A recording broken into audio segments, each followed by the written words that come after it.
Okay, happy Friday what are we, post Halloween? Let me switch over to the other camera here for a second. Boop and bloop. Should be good. I'm scrambling to try to get through something that I could submit to Hexcrawloween. I thought I'd be in better shape by now, and I probably would have, but Claricon, Claricon threw me off. Claricon and the necessity to actually have something to run a Claricon threw me off. So, whereas I might have been able to keep plugging away and might have made today not necessary, but it is what it is. Hey, Matt, how was Halloween in the UK last night?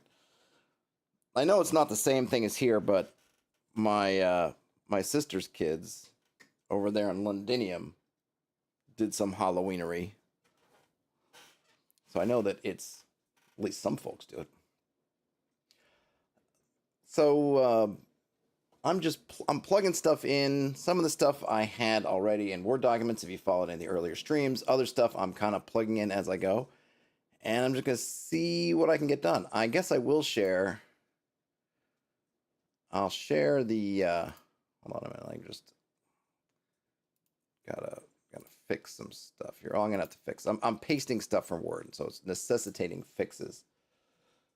Oh, nice. Your daughter loved it. What did she dress up as, Matt? Did she dress up as anything? My daughter dressed up as a witch, and she had a lot of fun. A neighbor did her face makeup, her witch makeup, which came out very, very well. Everyone was suitably impressed. My sister's kids, I couldn't tell. One of them dressed up as, I couldn't quite figure that out. Actually, I'm not sure. I have to go look. I have to go look at pictures. I don't remember. Now. Let's see. Okay, so let me. Oh yeah, what I was gonna do. So while I'm waiting to hear about what Matt's daughter dressed up as, so here I did this in Designer. I did not draw these, so there's a bunch of free, fun, kind of. Well, they come as brushes, but you can get them different ways for doing this. So I redrew to get more of a hand-drawn look. I redrew my map using some of these brushes to get the forest and the mountains, and yeah, this is my wonderful shading. Ooh, she dresses a bat. Awesome. This is my wonderful shading for the waterways and whatnot. So I'm gonna be referencing this a lot because I have to convert the numbers I was using before into this letters and numbers. Any case, this is the map. I believe the deadline for Hexcrawloween might be today, or I don't know if it's today at midnight kind of thing, or it's tomorrow, but I got a lot of stuff going on tomorrow. So I'm not sure. I don't want to leave it till tomorrow if I can help it. So I want to get as much stuff done tonight. But I'll be referencing this a bunch. I'd love to get better at just drawing maps myself.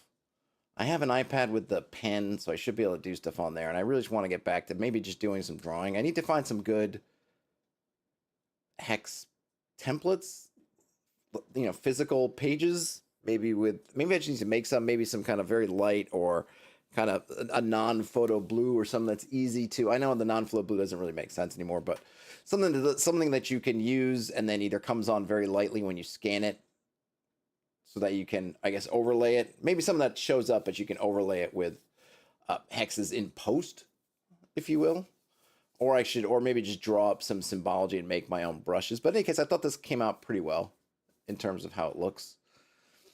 I think what I'm going to do, my idea here, and we'll see how well this works out. My idea is to kind of make this first part sort of a little setting document. So kind of, I don't know if gazetteer is the right word. Well, I guess it is in a way. I don't know. I haven't really looked at many settings. I should look at some to see what they do, but give some overall stuff about it. And then when I come back through, maybe put the adventure will be maybe as a separate booklet. So that someone grabs, instead of giving someone essentially something that's incomplete. And if they come and they want to download it, it's not incomplete. It'll be complete as far as the setting kind of goes. And then you could adventure here if you want to. add your own stuff, maybe, or at least bolster. I'm gonna throw in some of the things that we talked about, but maybe I'm gonna leave some of it out because that'll be kind of more the adventuring part. But put the sort of the how the place, right? What is the state of the world? That snapshot of this area, snapshot. What does it look like right now?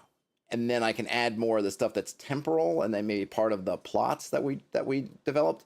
That will be in the kind of adventure book. I'm thinking that's how to maybe separate it. That way it's kind of clean.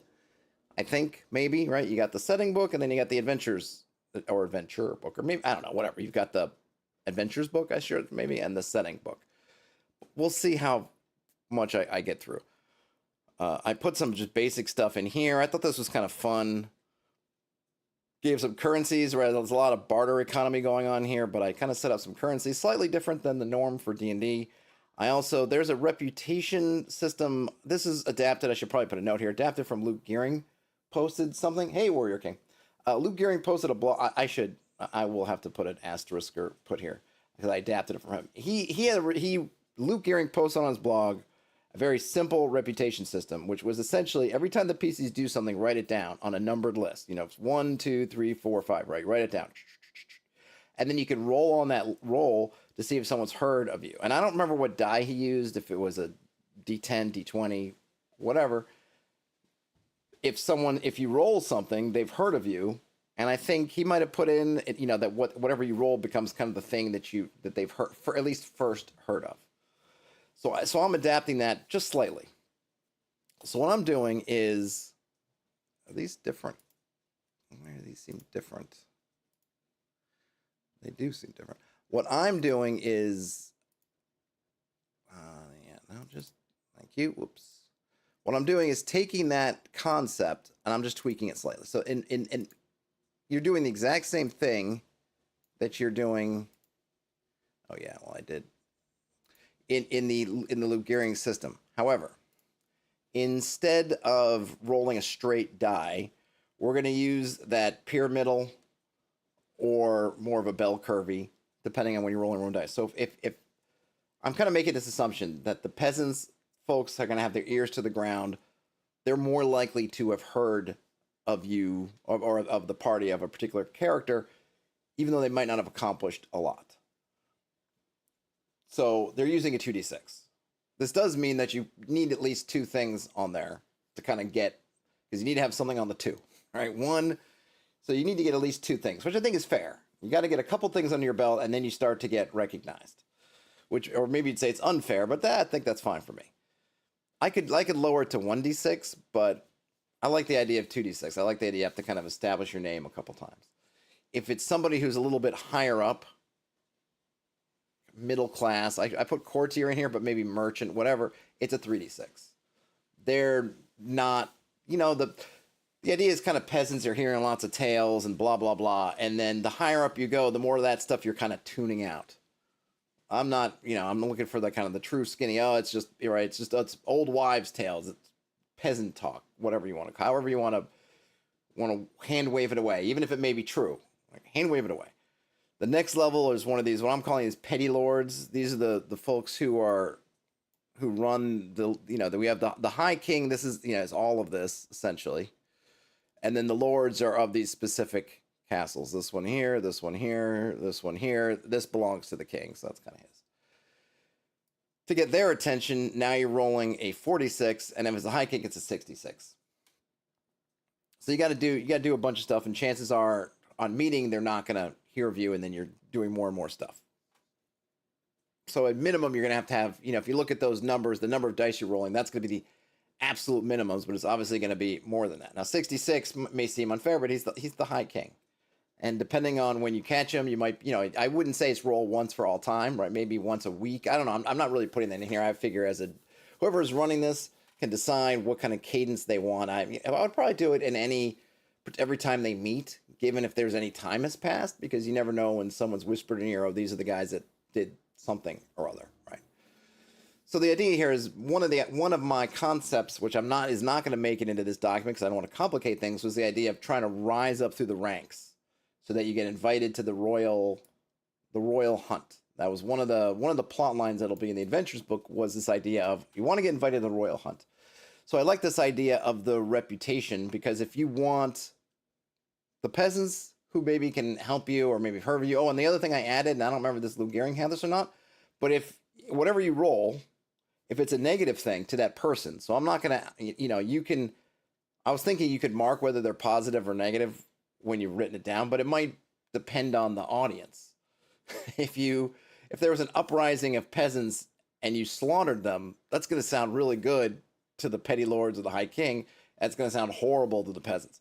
So when you roll the dice and say, oh, they've heard of you, read what the thing is or look at it, and then you decide in that moment if it's positive or negative to that person, whoever's the thing. And I guess if there are more than one person kind of in this scenario, then maybe you need to roll more than once, but whatever.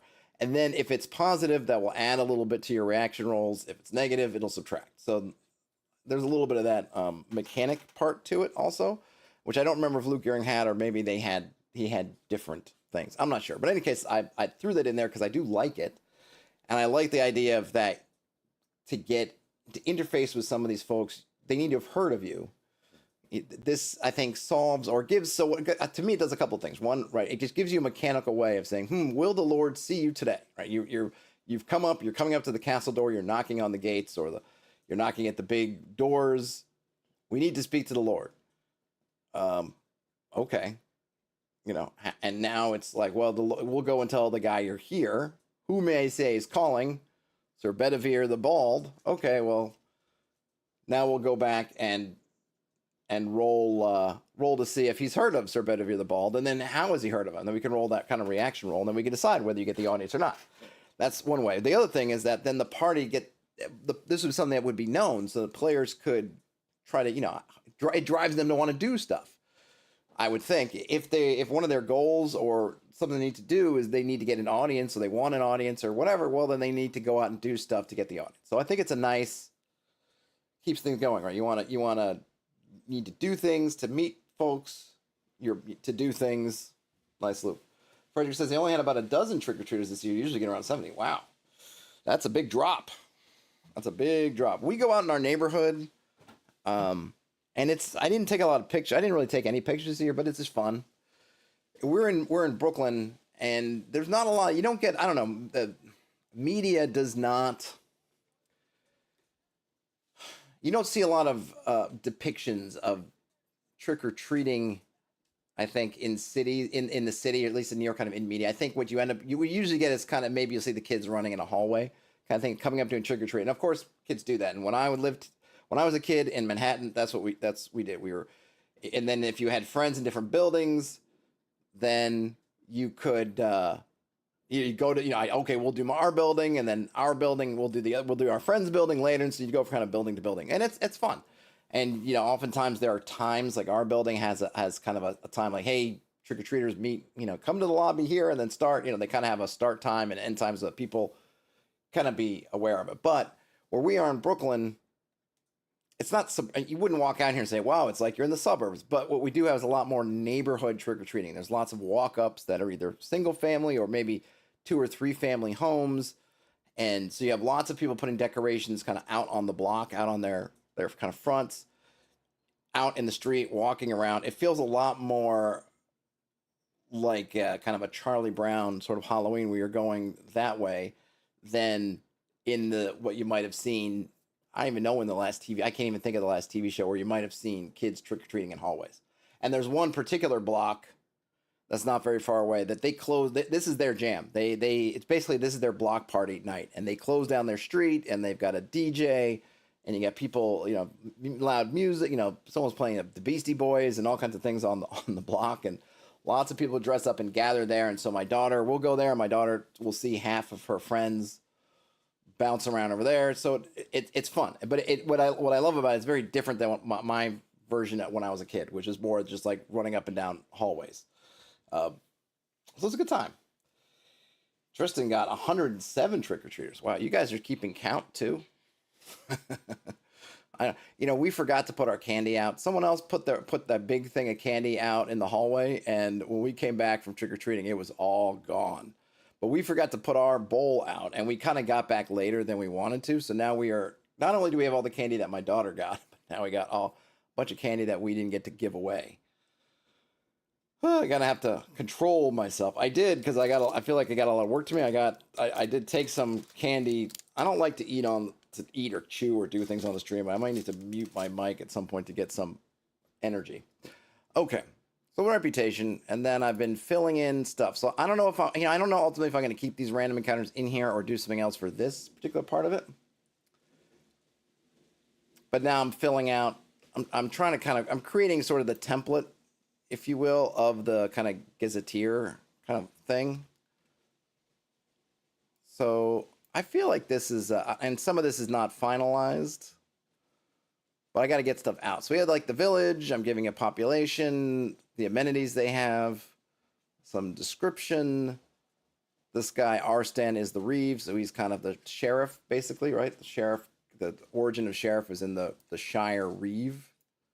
So he's there. The castle, again, I get population, trying to see kind of amenities, what's in it. Oh yeah, I was going to put justice in there.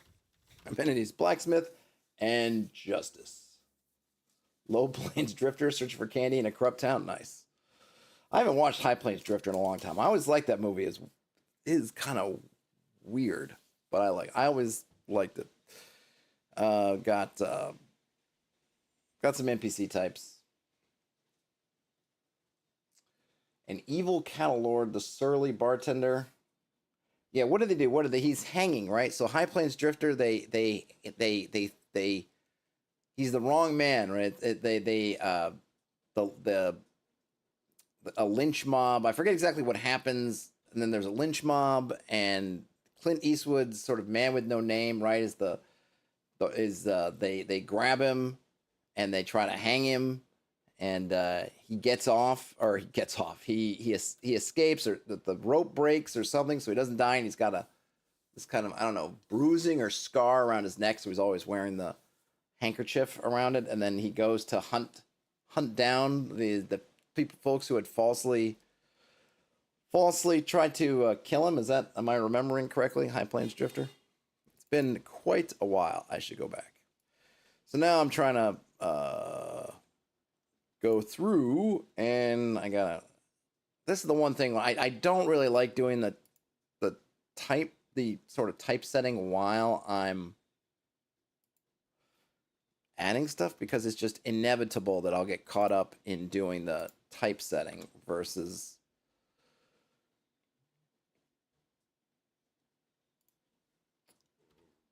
the content. Frederick says, sort of like that. Well, what did I miss? Did I miss something major? Sort of? That was a weird way to spell neutral. A dried out riverbed. I mean, I have some things. I don't know if I need a dried out riverbed. I've got some kind of creeks and things. I think there's some things that you don't need to mandate. Like, I would just say there's a creek or a, stream. If you say it's dry, if you're rolling, if you're rolling random weather and it's a rainstorm, the creek's probably not going to be dry. So if you put creek, you put dry creek, is someone going to read out dry creek? I guess what I'm saying is I trust someone that if they're playing the game and it's summer and it's some kind of, they're running some kind of event or just hasn't been rain, then they can feel free to make the creek dry if it makes sense. If it makes sense for it to be wet, they can make it wet. If it's something special, like, hey, this creek is going to be dry 8 months out of the year, then you can kind of write that in parentheses, creek, dry in all but the wettest months might be a way to put it. Great. But I don't know that, I think oftentimes we don't need to mandate, let's mandate less, if that makes sense. Because that way, and I know that there are certain people who, this is the other thing too, right? There's certain things that are just philosophical or to taste. Because I know there are some folks who absolutely want someone to basically spill it. This trail. All right, spill it all. The spider trail is B1. Okay. And cannot make them think about that. Which I suppose is fair, or to do that. But the longer I go, the less I'm inclined to be interested in that.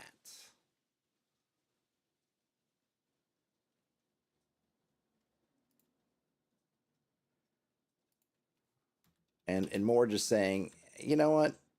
Use your best judgment. Frederick says that where rats are nasty for low level players. Yeah, I'm okay with that. I mean, I might tweak them up from the. I will probably edit them. I'm just trying to get things kind of out right now. They very well maybe will be edited from book were rats.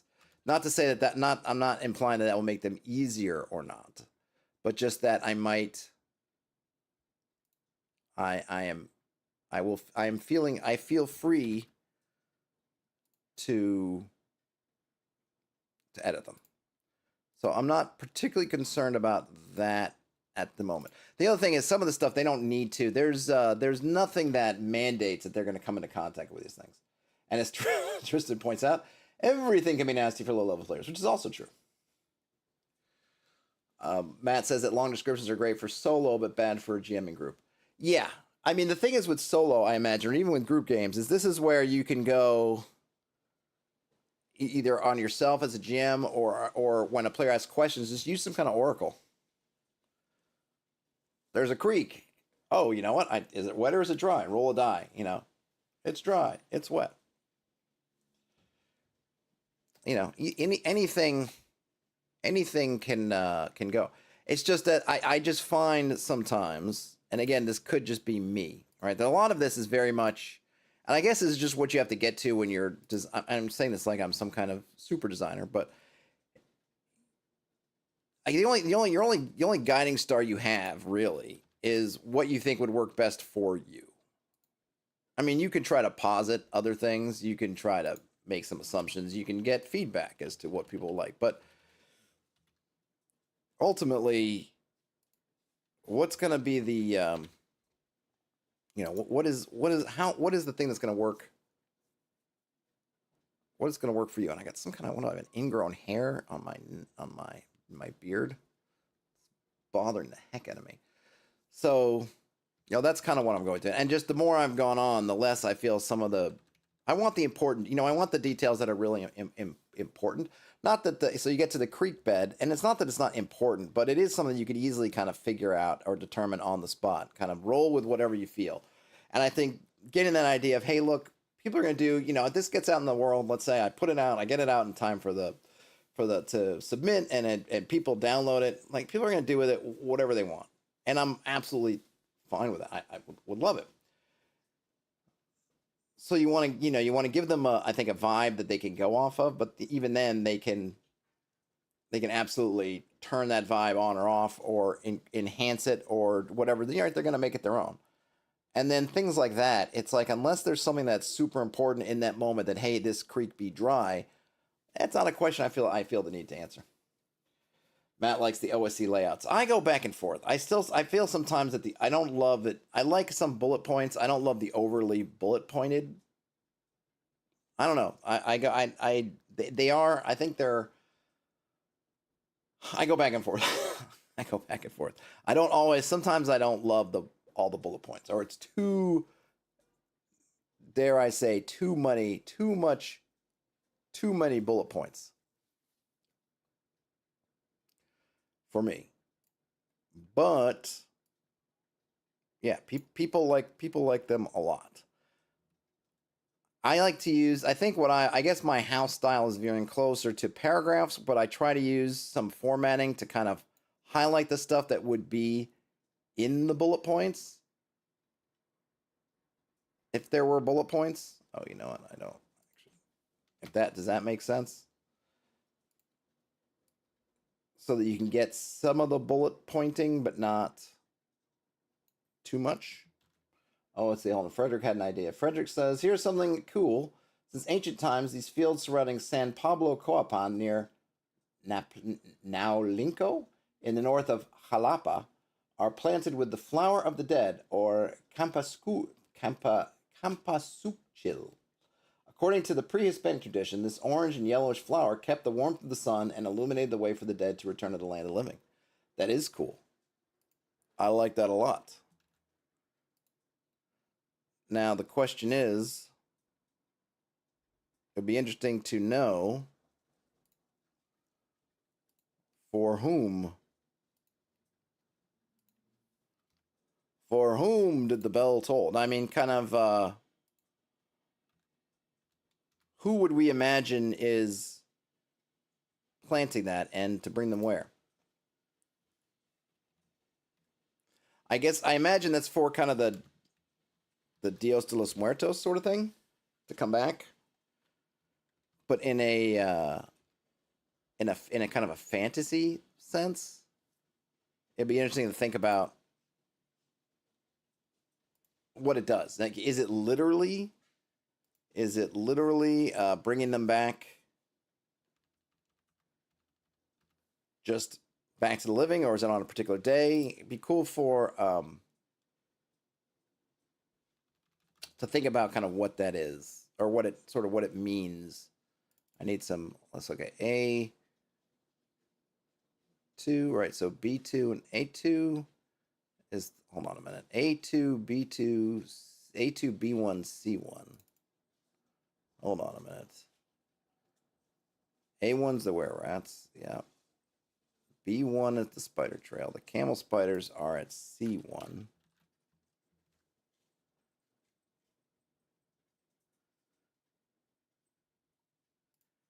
And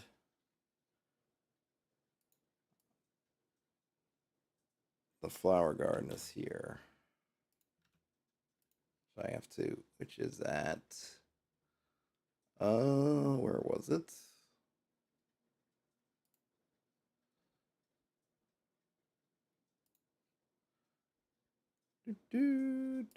Where was that? Flower gardens.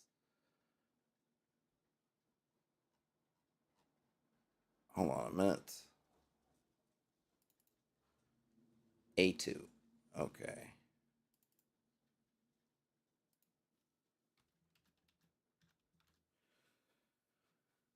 Frederick says OSC has a great layout that makes it fast to pick up and run with it. To an extent. So I think the problems I come up with OSC is, hold on a minute, let me see. I think I have it. Well, I know I have it, but do I have it handy? And this came up actually when I ran it for Daniel.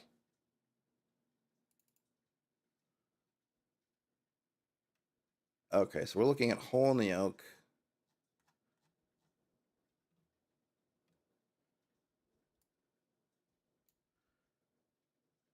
I think I found it at times. So one of the things that I want, trying to think of which rooms I think. Like, I think sometimes that I need to read everything. I suppose, I guess it depends on your style. I kind of like it where I have something I can read that gives me more or less. So I guess here would be let me see if I can explain this. Let me see if I can explain this. Oh, wait, hold on. About the flowers, flowers of the dead thing that Frederick says they use it as ingredient for a potion of resurrection. The players that need to bring an NPC back to life. That's kind of cool. So here you have the teleport circle room.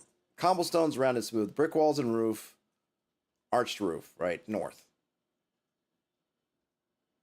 What you don't get out of this bit here is there's no mention of the rug. Okay. I got to come down here. I got to read through here.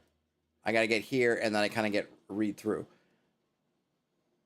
So, and all these things, so I don't have any, and I don't mind. So I guess personally speaking, I don't necessarily have a problem with the fact that I have to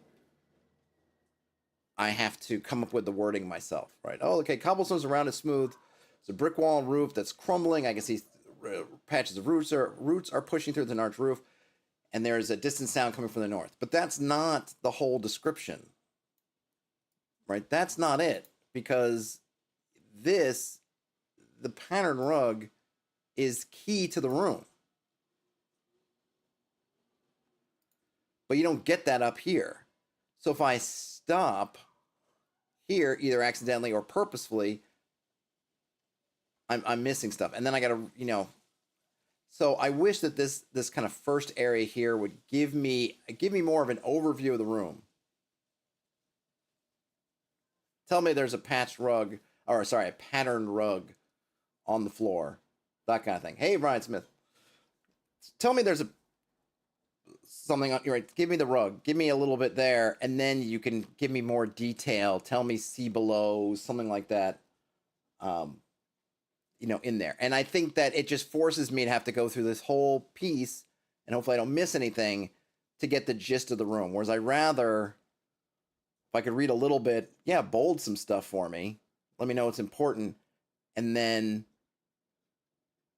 because you could do something like that, basically get this information and get this information. And then you can give me the bullet points for the rug down there. Tristan says there's a fine line between too much room description and not enough, especially if there's something important. Yeah, so, right. And it is going to come down to, as Matt says, that they have to write room appearance pre-game. So yeah, if you're making a lot of notes and you're kind of you're putting this together, great.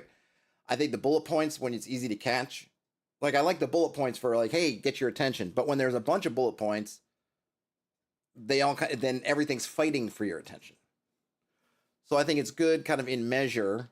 I don't hate this design. I think it's fine, but I don't know that it's always the best. Like I would rather maybe some of this was in a way, I think it could be written a little bit differently. It might actually be a little bit easier, at least for me, right? And everything's personal, but a lot of people really like the stuff.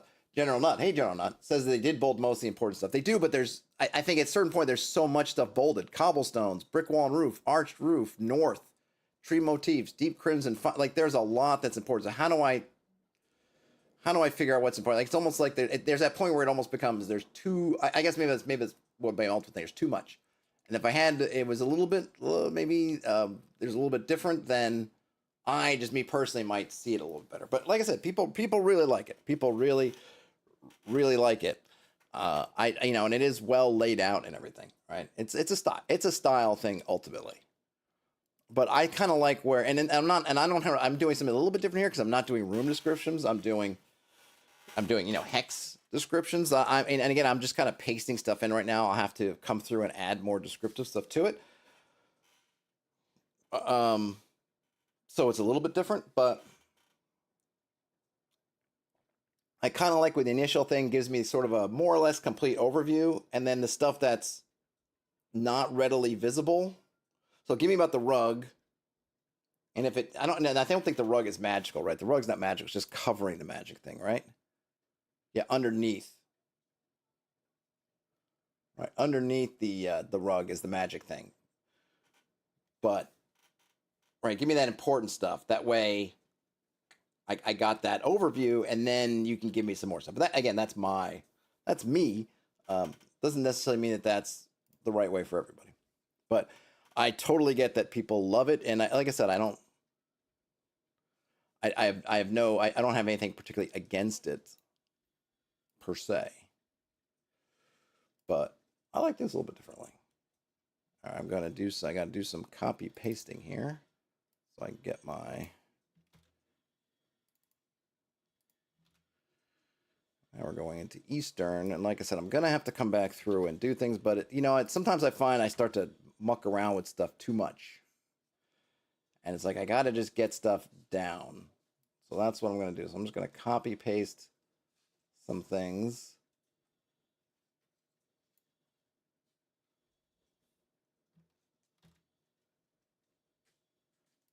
And then I will come through and fix it in a moment.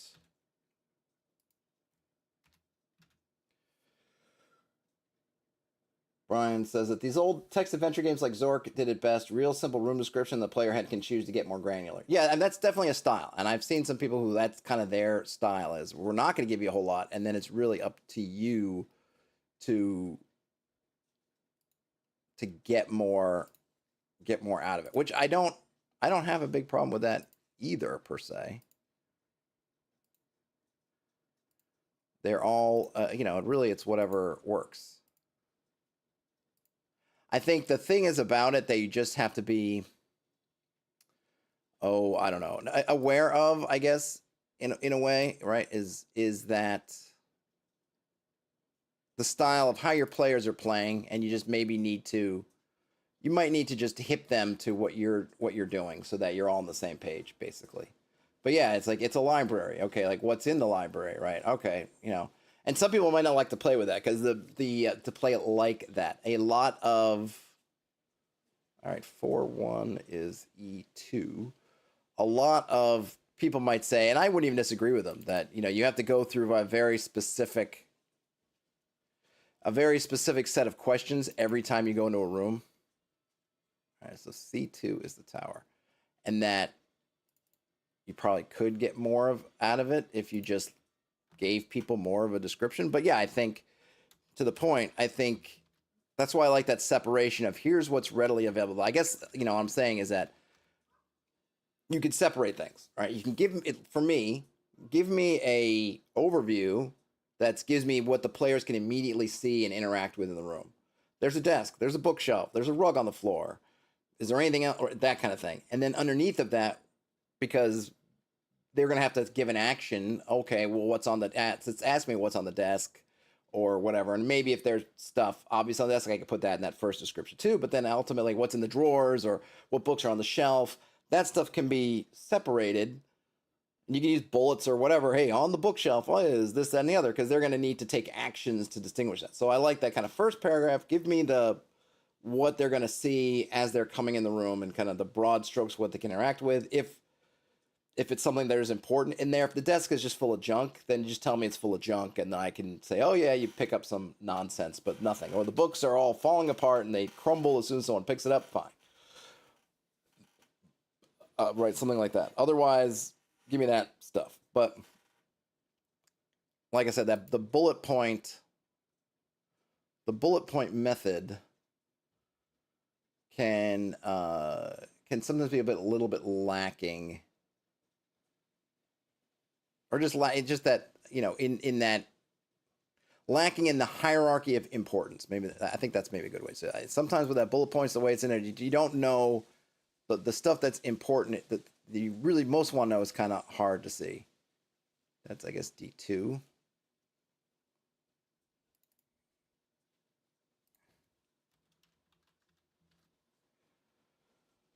Brian says, as a DM, you basically just skip the detailed description by default.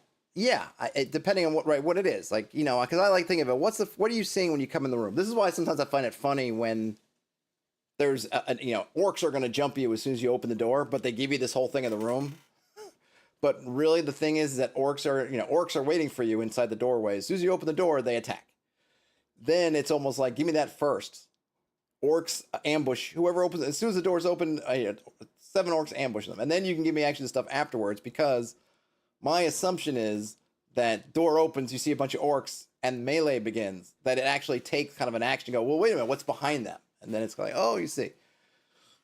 But that's just kind of how I think of it. Everyone's got their different things. I think as a GM, if you are going to if you're going to read the whole thing and then you process it and speak it out, or beforehand, you're going to kind of get it like Matt was doing. If you're taking a whole bunch of notes, then maybe, that might not matter as much. But for me, often, even if I have a good knowledge of of what's going on, I kind of like that I can refresh with like, oh yeah, this is the important thing here.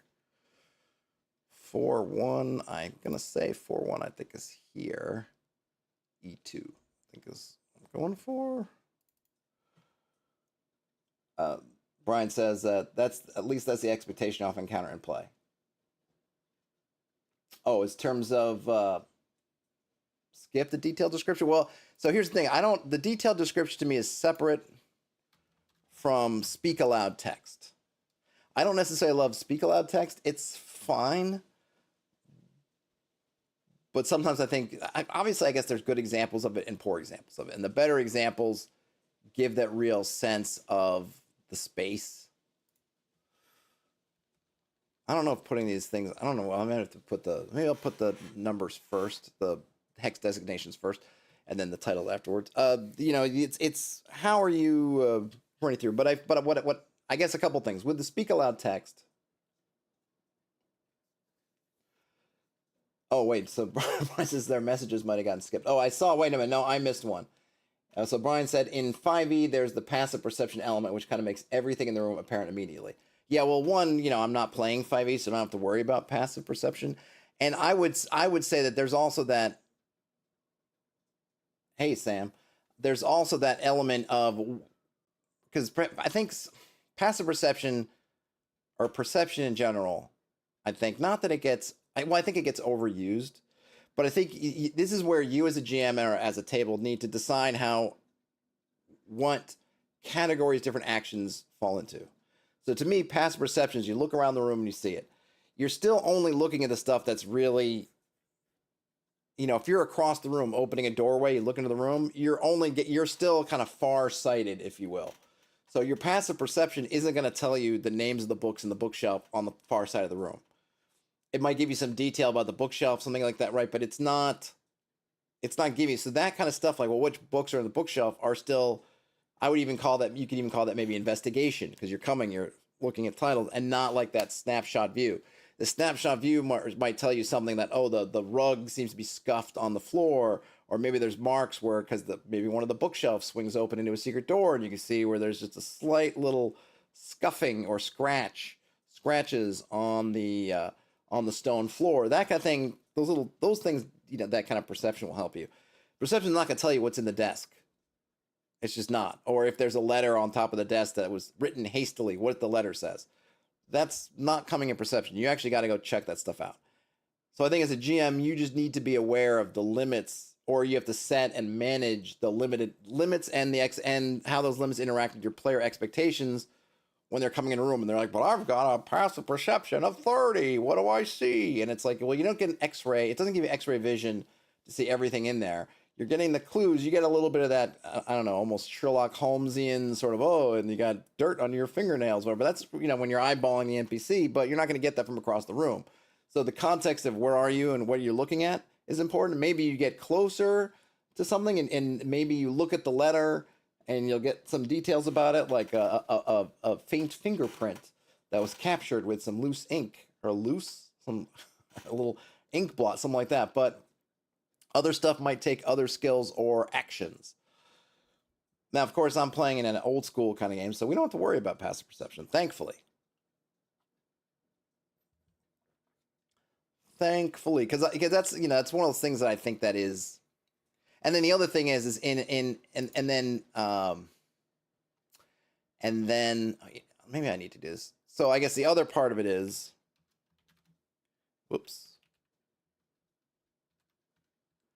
that you end up with these people have to write descriptions to account for sort of high, medium, low, or they'll do something like, perception X, perception check of X will reveal this. But does that mean that other people, if they don't have it, you can't even get it? You have to make the check, or you just lose. It can, and of course, I don't particularly care, but just from a kind of a gameplay standard, it's hard as a GM. If you're new, are you likely to just make folks do a whole bunch of perception checks, even though context-wise, it makes sense that if they go up to it and they look at it in detail, they would get it, but you don't because you didn't. So E3 and D3 is E3 is the bores and D3 is the rough waters.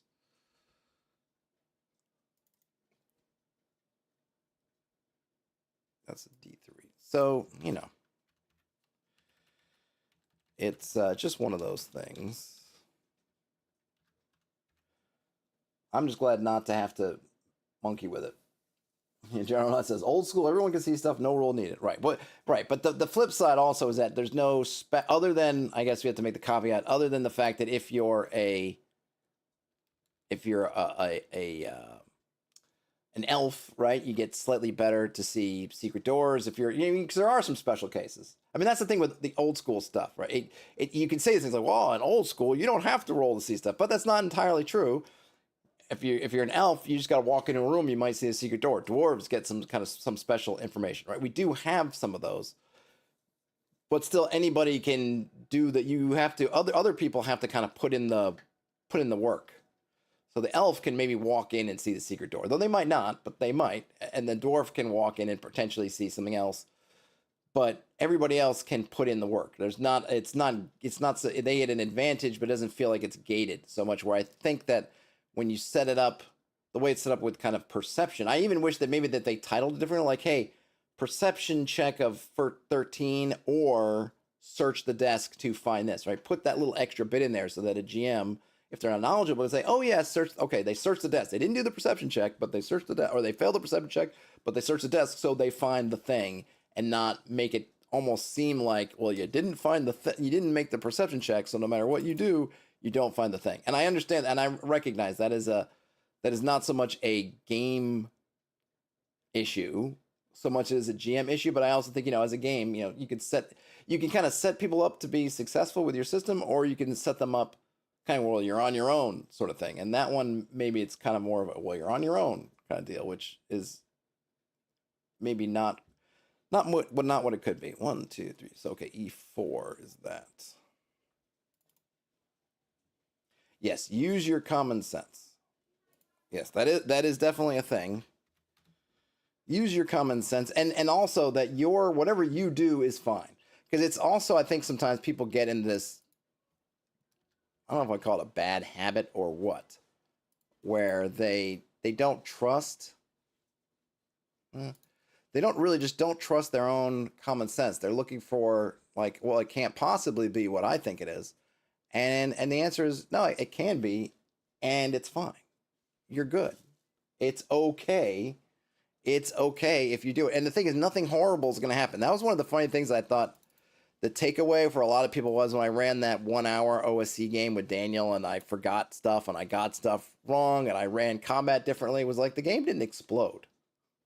Nothing horrible happened in the game. It was all fine. Yeah, I ran it because I'm so used to, I've been playing in his OD&D game that I ran things more like the OD&D style, and it was fine. Right? Nothing exploded. And I think oftentimes people will get caught in, like, oh, if I do it this way, oh my gosh, is something horrible going to happen? And the answer is no. Nothing horrible is going to happen. Your game will just have been slightly different. That event will have been slightly different, but that's okay. Just move on. And I think from comments I got, that was the biggest takeaway people had, was that oh my gosh, you did it slightly differently or off brand, but it worked out all right. Yeah, it worked out fine. Nothing terrible. Nothing terrible happened. It's all fine. You will be, oh gosh, typo. You will be fine. The game will be fine. Everything will be fine. Matt says BX is solid. BX is solid. I think that's why I like what I like about it. It's solid. It's solid, and it's a good base. Like OD&D is great too, and I like OD&D.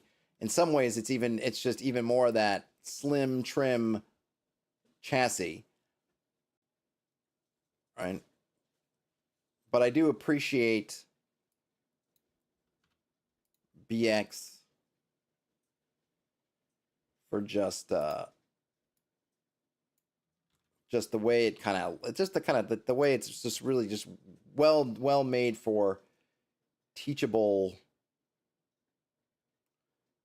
things. I don't know. I find it's nice. Oh, did I put the wrong thing on there? No, I didn't. That's good. Okay. Okay, so I'm getting to the part where a lot of my details I never got around to doing because I missed like a week of work basically on this.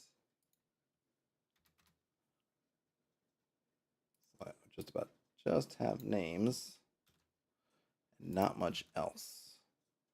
I did dig out. I did dig out my chivalry. Well, I dug it out the other day. Chivalry and sorcery, which I used to populate one of the castles. I have no idea what the. It's not a system you hear a lot about. I think they're relatively new editions of it. I guess it's really crunchy. I mean, I could. It seems to be really crunchy. I should just say that. But, or not but that crunchiness.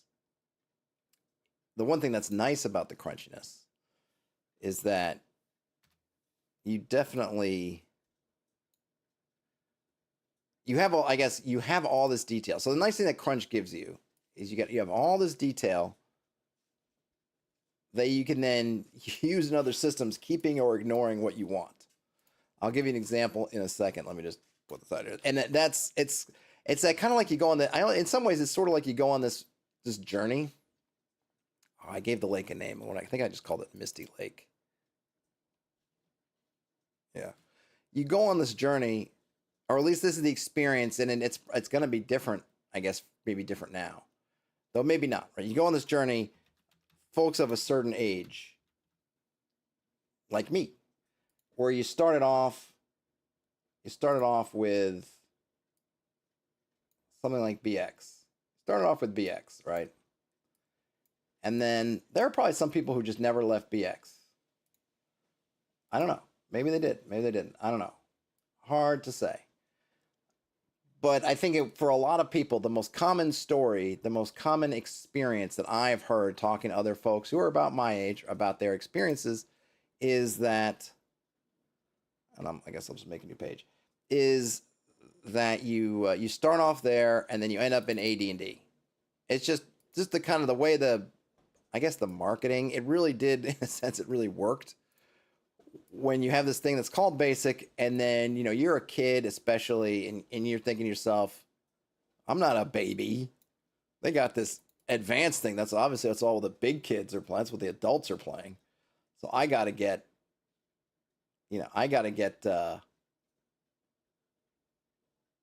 over to that. Right. That's where I got to be. And then you go to AD&D, and then you monkey around with AD&D, and or you do something like I think a lot of people were doing, which was some AD&D, some BX kind of mixed in, and maybe that's all you play. And some people definitely they played AD&D, and that was where they stuck. Some folks then migrated on to other versions of D&D. I went through the whole D&D.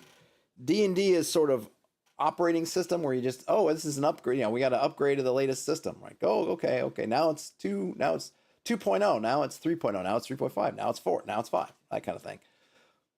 Until I then came back. So you go from kind of simple to crunchy, and then wherever you do out, and then at least for a lot of us, I think, which I think is what makes the OSR kind of resonate with a lot of folks my age and maybe other stuff, is that you kind of come back around to the simple. You sort of come back around and appreciate the simple stuff. When it's like, oh my gosh, you can do this, and I don't need to have builds, and I don't need to do all that. I don't have to have all these whole features. I can just come back and play, just a thief, and we can just roll up and go. But there, you can still have all the depth in your campaign. Like I dispute anyone who's like, I got to have all these character options that have depth in the campaign. It's like I don't believe in that at all. And my experience runs counter to that. But what you do have is that you have all that crunchy stuff that's kind of living in the back of your brain somewhere or in books. So that for me, I've got sitting on this book, which I have not really read, as some of it falls out on me. Haven't really read it all the way through. And like I said the other day, the binding is coming out on this. So you got all these things, or AD&D, maybe you have the monster manual, or the monster, maybe the DMG's better. Maybe you have the DMG, maybe you got these things, you got all this crunch. And then you can take that crunch, I can take that crunch in AD&D, and then I can just come up with a rounder, softer number and say, I don't need all that whole table. I can take that table and maybe I can just pull out of it a couple of levels. Instead of having, this Chivalry and Sorcery has 6 levels of manor houses and then 6 levels of castles. And, I don't need all of that. But what I can do is use all these numbers that they've crunched out, and I say, okay, let me just take that, and I can kind of make it into a fuzzier number that I can use. And you have all that. And it'll be curious of the folks who are coming up in the kind of 5e world if they will have that. If they just stay with 5e the whole time, do they go crunchier? Do they stay with 5e and then maybe they discover the OSR or something out when they're like, man, I want to play 5e, but I don't want to deal with action, reaction, all that kind of all those intricacies, but I want something kind of fun and maybe a little bit faster, a little bit less stressful, maybe. Oh, look, maybe that's what Shadow Dark and some of these other games. Look, there's Shadow Dark. Look, there's Old School Essentials. I'm not sure. Tristan said that OD&D is great if you want to create your own rules for the system. BX is great if you want a bit of crunch but not be overwhelmed with rules. I think I agree with that. And Matt says BX with AD&D, some dragon stuff, and then years of just making it up. Yes, I mean there's a lot of it, right? The AD&D is great because you got all those subsystems that Gygax created for you. Now, not all of them are necessarily what you want, but at least you have a baseline, and then you can always pull it back. You know, I look at some of those Gygaxian tables, and we're into percentages and all these and you add 12.5% if it's this, and then add 8%, and I don't need all that, but I can just get the idea of, okay, here in broad strokes is what we're doing, and then, yeah, I can boil that stuff down, just like looking at the chivalry and sorcery for kind of manorial populations. They give you all these numbers. I'm like, I'm not going to get in that much detail, but okay, this is good for giving me some kind of ideas, and I can translate those into some kind of D6 rolls if I want to randomize it, and then I can, go from there. General Nuts says that BX started to add AD&D, but AD&D was crunch without the benefit of crunch, so went on to other stuff, then years later came back to BX. Oh, that's his experience. Yeah, I think a lot of people had that, right? BX, start bastardizing in some kind of AD&D, maybe move on to AD&D solely, maybe just keep it, because you just have the books. And they were all pretty much cross-compatible. A lot of monsters and things, the write-ups didn't change very much at all from BX to AD&D, so you could munge all this stuff together, and it didn't matter. And the thing is, too, is part of it, I think, is you're a kid when I was a kid. If I was an adult, maybe who had played OD&D or whatever, probably my approach to something like BX and AD&D would have been totally different. But as a kid, you just didn't care, and there was nobody standing over you. And this is the thing, is maybe the bad part about the internet, is you have, you read online Reddit and things, and you don't know who you're talking to. You don't know who's telling you stuff. You don't know who's, and all kinds of good advice, bad advice, insults being thrown around. And I feel like being a kid of the 80s, we were kind of protected from that because you just had your friend group. Maybe you got Dragon Magazine, maybe you bought something in the mail, or you had something, maybe you had that, but really, and even that's such a delay. I never wrote a letter to any of those things. I didn't read that many of them when I was a kid. I was just kind of, you're just in your own sort of silo, and you can just get to develop the game and have fun with it, and not go out on the internet where folks can just pile you, and you have no idea who they are. You're doing this wrong, la la la la la. It's like you're playing with your friends. I'm sure we did tons of stuff wrong, and we could have cared less. And we could not have cared less, and we should not have cared at all. Like, what do you care? I don't know what half the time people care on the internet about. And you kind of get that protection. You don't have that hanging over you, which you often do in internet discussions. And the thing is too, is that, and much like with anything, right? Someone comments on a video, or they're on Reddit or somewhere. You don't know how old they are. You don't know. Green flood, and it's just. I know that I've tried to kind of keep my daughter off a lot of internet stuff for that reason. I just want her to enjoy being a kid, enjoy that stuff, because once you get into the internet and people and all the different people, a lot of whom are not particularly friendly, to say it kindly, it's like I don't want you to have to deal with that. I don't want you to have to do that. Okay, so there's all of our main areas. Let's see. Matt says used Observer's Book of Castles for ground maps, fantasy novels for adventures. I don't know the Observer's Book of Castles. Is that I'll have to look that up. Is that a gaming product, or is that just a book? I might have to see what that is. Yeah, Brian says, these days you can be told your fun is wrong instantly, thanks to the anonymous internet. Yeah, that's it.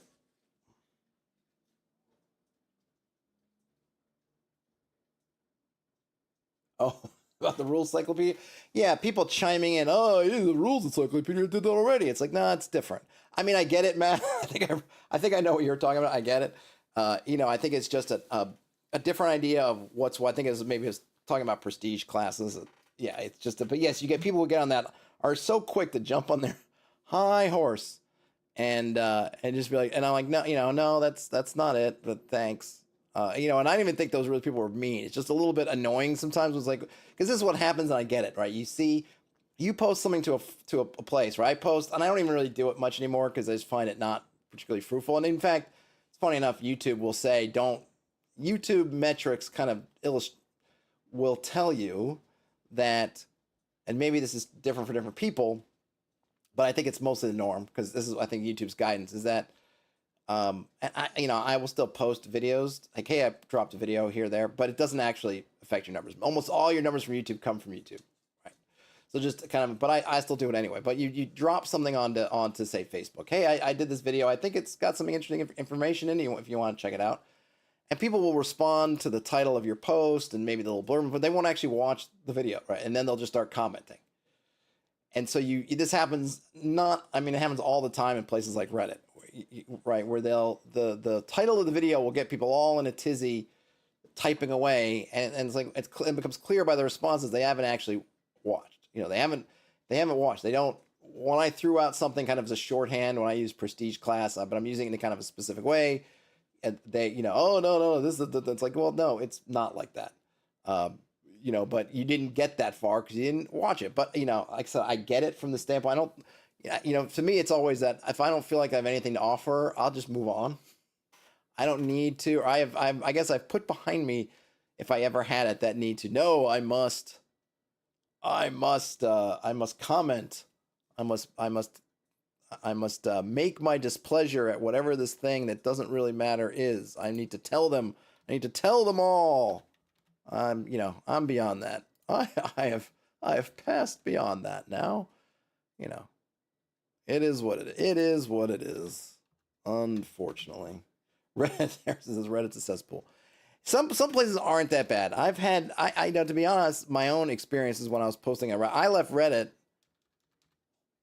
because they're when the whole thing they're doing with the AI and selling all the stuff for use for AI training. That's what pulled me off of Reddit, and I know I don't think it's actually happened yet, but it's coming, and I don't know why more people aren't disturbed by that, but maybe they just feel like, well, it's happening everywhere, which I suppose is true. I mean, I don't know when. I mean, I can't trust that Discord won't go that route either, and who knows with other things, but.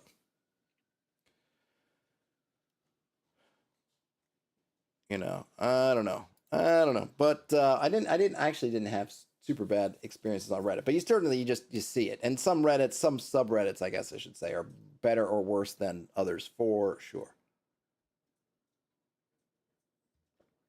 Jonah says, I think there are gems of information anywhere, but it takes some digging. Yeah, it does. It takes a lot of digging, and it can be really just hard, right? Hard to find, and the thing is too is it's just you just don't have any idea. There's nobody. I mean, look, this is true with anything, right? Nobody is There's no vetting going on anywhere. So all you can do is just, I guess you got to give it the eye test, the smell test. Does this advice, whatever this person's saying, seem reasonable? Or not. Now, and that's the same for me when I started putting videos on the channel. Like I didn't come from somewhere like, oh, some people were smart and they put out some material or something so you could get a sense of who they were. Like, oh, this is the person that made this thing, so that I get a sense of who they are. Like I didn't have that. You just try to get enough, hopefully you things that kind of pass that smell test until you get to a point where you're like, oh, hey, maybe this person knows, at least has a potentially, because not everything's going to work for every table regardless. I don't care how good your advice is. Your advice is maybe good for 99% of the situations, but there's going to be 1% of situations that are just not going to work.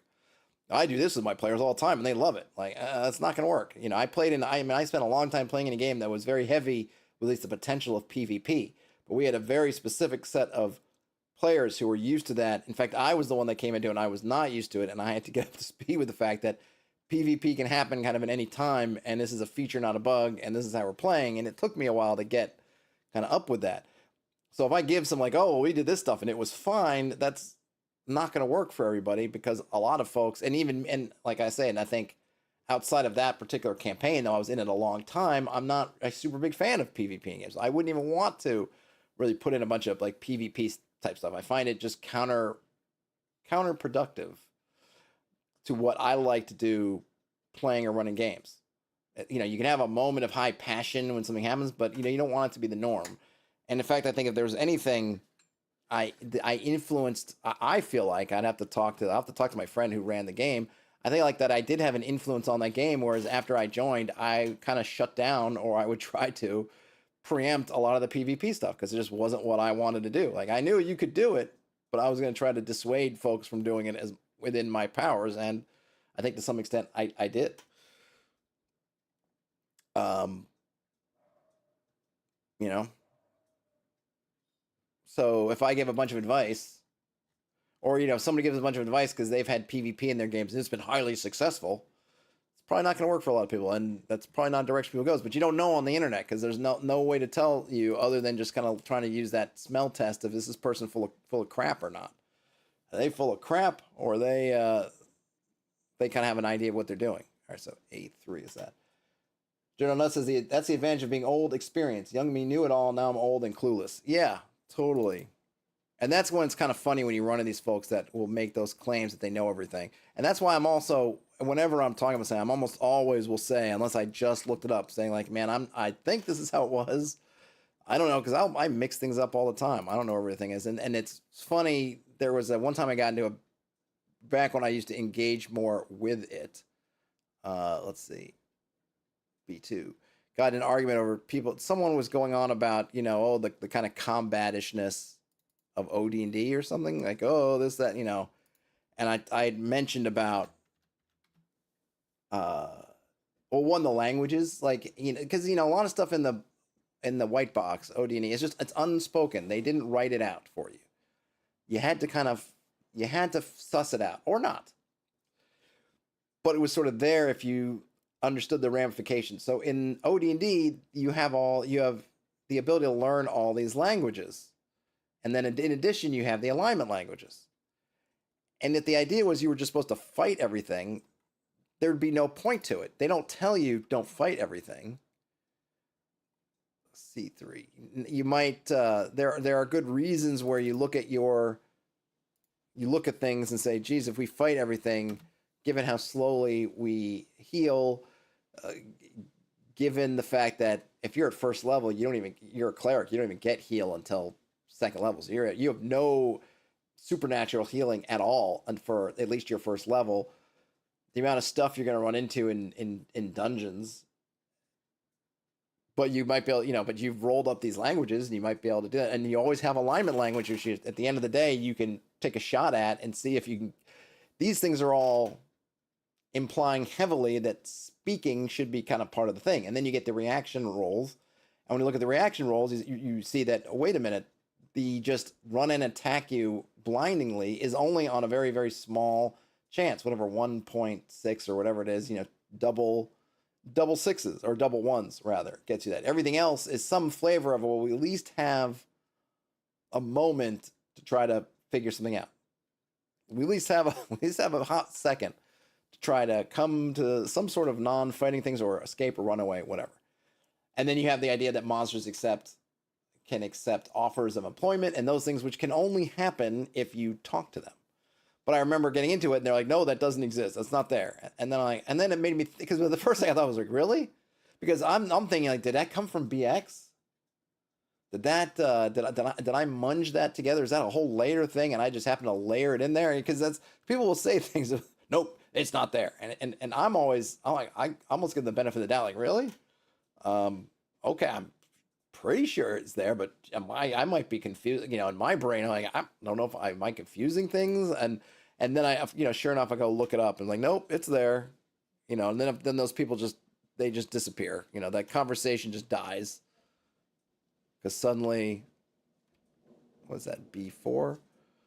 Suddenly, you know, they don't. They're like, no, it is there. It is there. Oh, Tristan says, I find I learn a lot more just by playing in other people's games. Watching or playing with a variety of different game masters can teach you more than someone screaming at you on the internet. Well, that's definitely true. Nobody's learned too much from being screamed at on the internet, or otherwise. To be honest, that is definitely true. All right, where was two? I gotta place this lizard camp, but where was the lizard camp? Lizard camp on my old map was 002-001.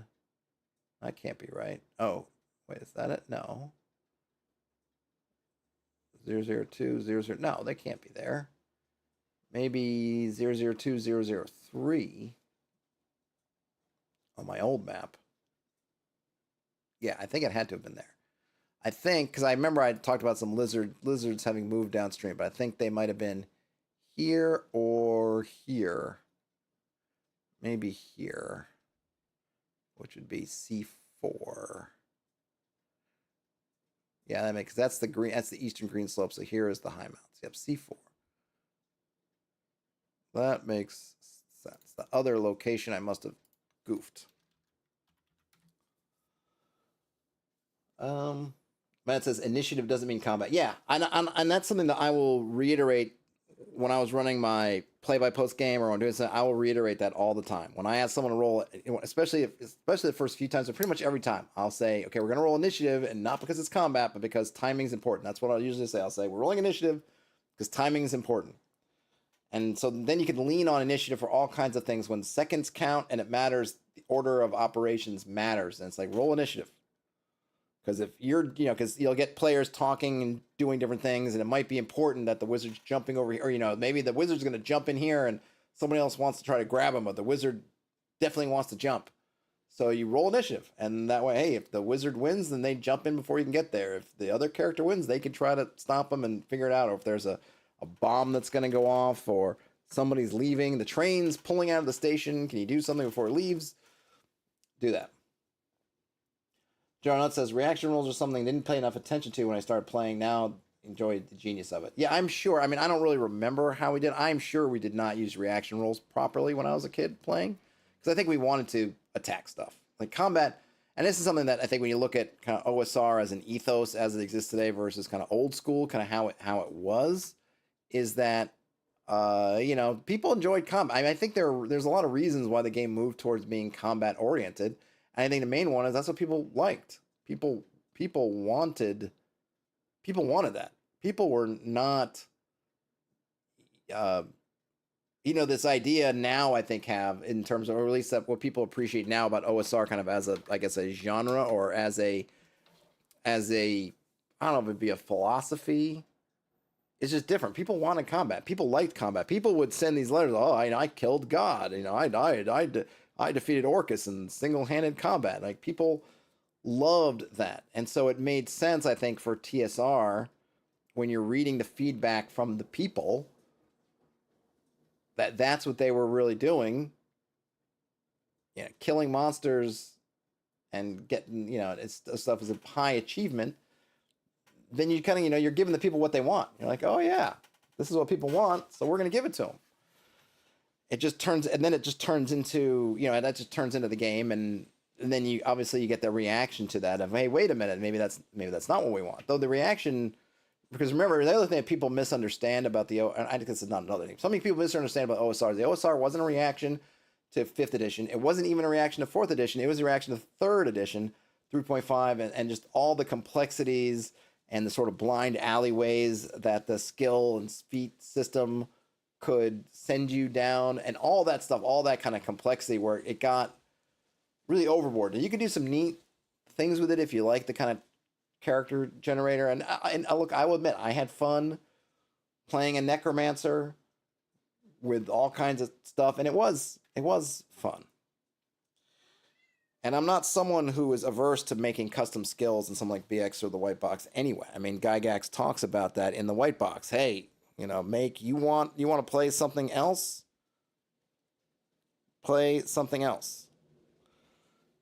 Talk with your GM and make it happen, right? So I'm not averse. I'm not someone who's like, no, you could never have more than cleric and magic user and fighter. The thief was their first biggest mistake. Whatever. I'm not that person. I think it's fine. But the OSR was kind of a reaction to, that part of that kind of the overdoing it, gaming. But going back to coming up in the 80s, people loved combat. People loved doing it. You loved hacking through hordes of goblins. People liked the stories. We got to the Dragonlance and the kind of adventure path to whatever the adventure books they have now. This wasn't some conspiracy by TSR or Wizards or the Paizo on the once Pathfinder came out. These is giving the people what they want, and people liked it. People wanted more of it. So you get things like the original Ravenloft, which is really linear. It might not feel like it right away, but Ravenloft is super linear. You get this kind of cardboard cutout of a town, like an old west town on the movie set, where it's just the barest thing there. You move through the town. As soon as you get into the dungeon, and there's no reason to really stay in the town. There's no reason to do anything in that town. And then as soon as you get into the castle, the door's locked behind you, and there's no way out but to go forward and defeat Strahd, which is fine for a fun kind of atmospheric one-shot. But it was super popular, the Hickmans and everything. And then they get into their Ravenloft. So I guess what I'm saying is that, as a kid, the experience of playing through D&D and what we enjoyed is kind of different than what I enjoy now. And short story made very, very long. I appreciate that difference, right? And I appreciate that there are going to be folks who are coming at it differently because I have the ability, like General Nut was talking, with experience to have gone through the whole cycle of and come back around to this. Whereas a lot of people are hitting it for the first time. So what they want is different than me, old guy that's been around doing this stuff for a while. And I appreciate that. I recognize that. Okay, what am I doing? So I got a bunch of stuff. I got a lot of stuff to fill. You know what? I think I'm going to leave out the Lizard Folk camp, because I think the Lizard Folk settlement I'm going to leave out the camp. I'll come out with something here. So what I was thinking of as I'm doing this, you know what? Let me look. It might be good to look at something really quick. Because I know that people like, I'm just going to go to, hold on a minute. I got to do this in a different window. I know a lot of people like, what's it called? Was it Blackpool? The one that, hold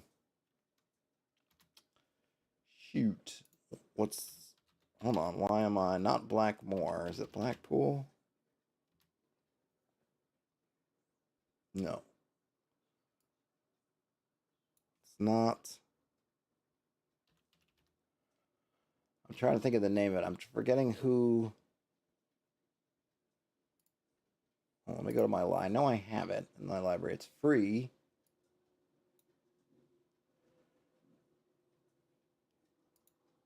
Let's see. What is it? Is it not Blackpool? It's not Blackmore. It's Black Marsh. Bat in the Attic. Okay. Let's take a look at that real quick, because I know people really like, or I've been told, people really like the layout of Black Marsh. That's what I've been told. No, not Blackmore. Not Arneson's baby. But this one. All the way back from 2011 by Rob Conley. Really nice guy. I've had the pleasure of playing in a couple of his games.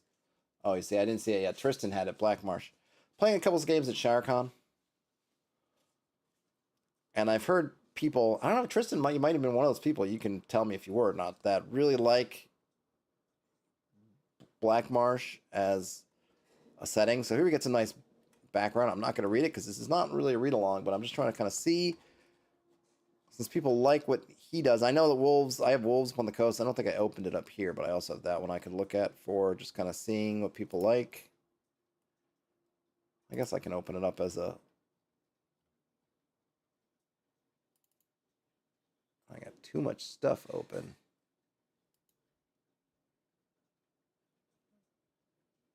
Get out of here. What's the hole in the oak? I can get rid of you.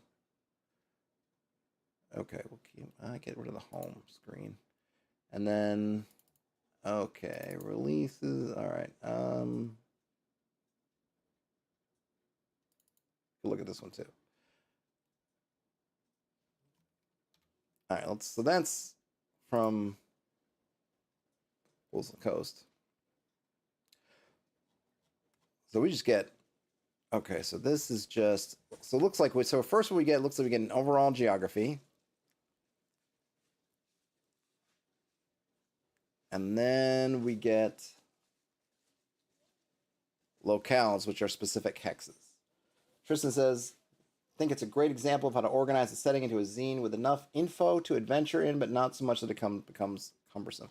Yeah, and I think the thing is, right, so kind of like what mine is going to be, I'm not going to have any, I'm not even going to have this much, which would be the titular Castle Black Marsh kind of thing.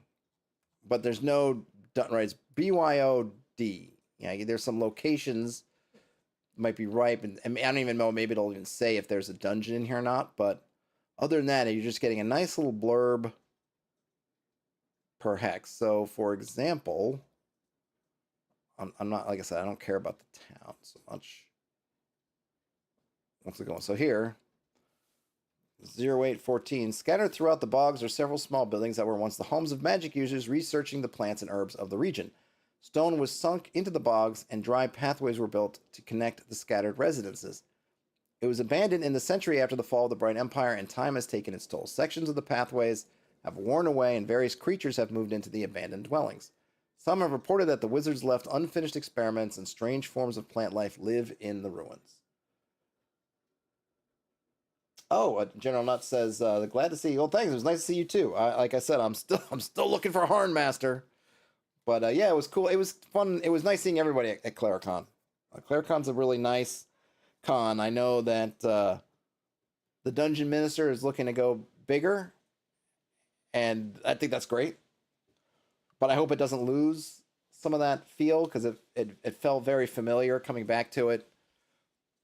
So I don't know if there's hopefully you can.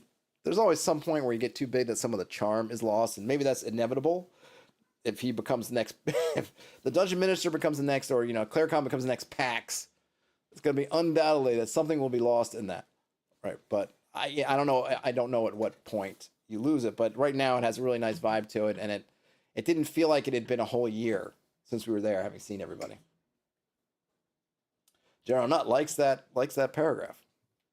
Yeah. So the only thing I might, for myself, I might bold a few things, right, just to kind of. So I can see them. But yeah, that's just a nice thing, right? And this is going to really BYO everything. Because I don't think I don't think we have any random encounters. We have some rumors. But that's it.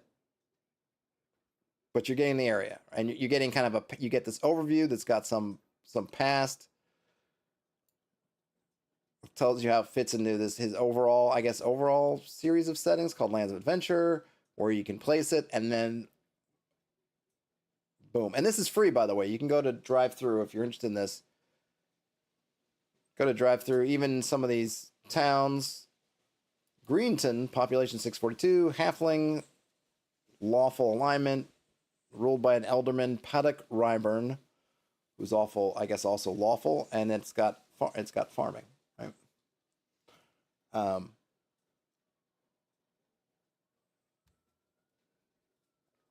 It does come with a hex map. Yes, let me see. I can pull down the hex map, which is not super impotent for my things, but it does if you just want to see it.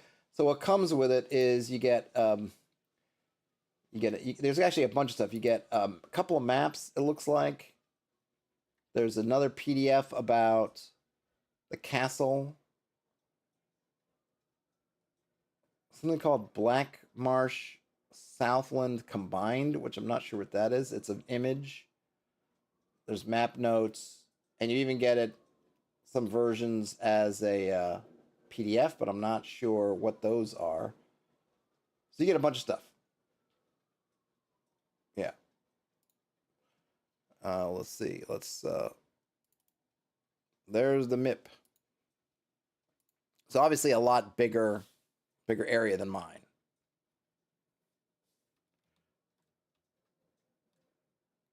And all numbered. Very, it's a nice style, very simple. Gives you everything you need. Interesting that the hills aren't particularly bolded. They're really kind of almost fade in. It might just be because I'm looking at it. I really like the marshes. I like the marsh symbology. The forests are interesting. It's a fill. It's a fill pattern that then you just apply it to some shapes. But it looks good.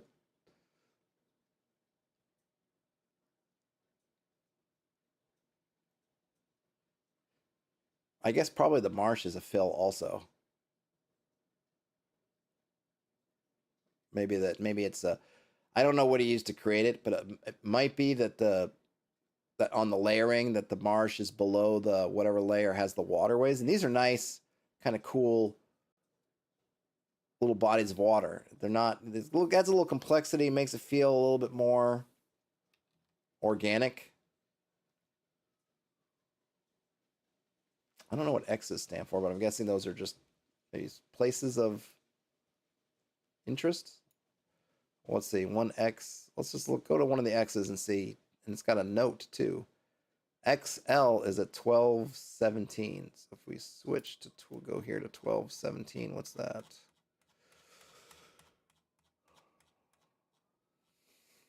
(1217) in the foothills north of the last peaks of the west wall is the steading of 8 hill giants. They enjoy raiding the farms around Jorvik and Norbury Castle. Well, there you go. And then if we go to Alban, and there's also a hex map that comes with this, you get things a little bit different.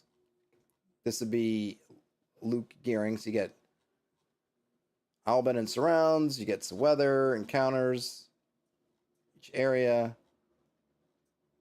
And then we get, so we start off with islands, and some of the descriptions obviously are longer than others. So Flodai, I'm probably pronouncing that right, wrong rather.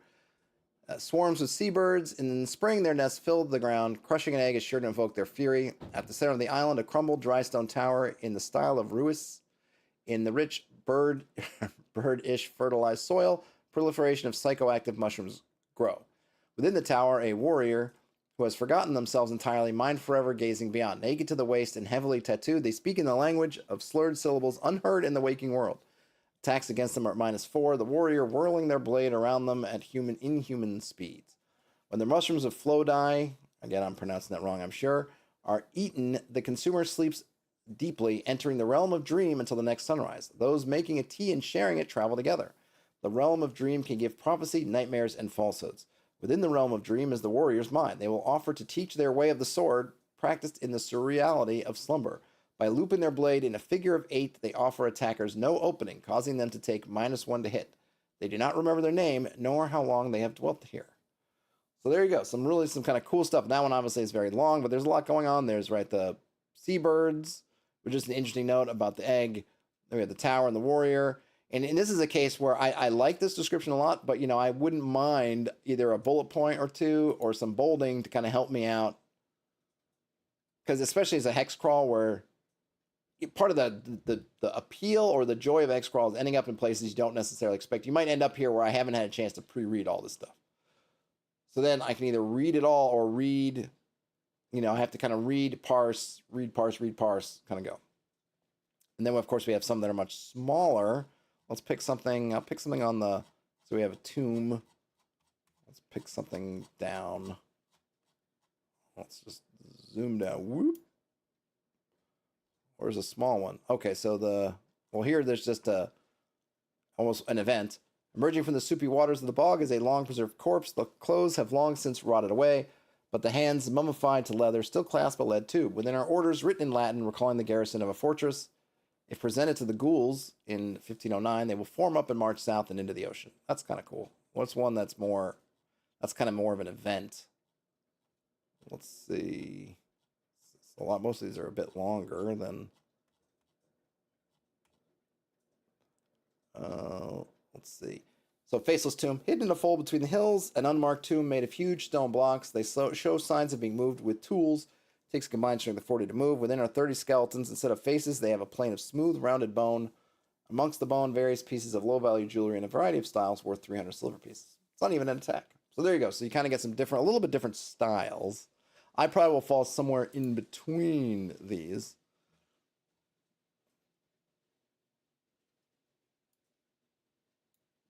But we'll see. We shall see.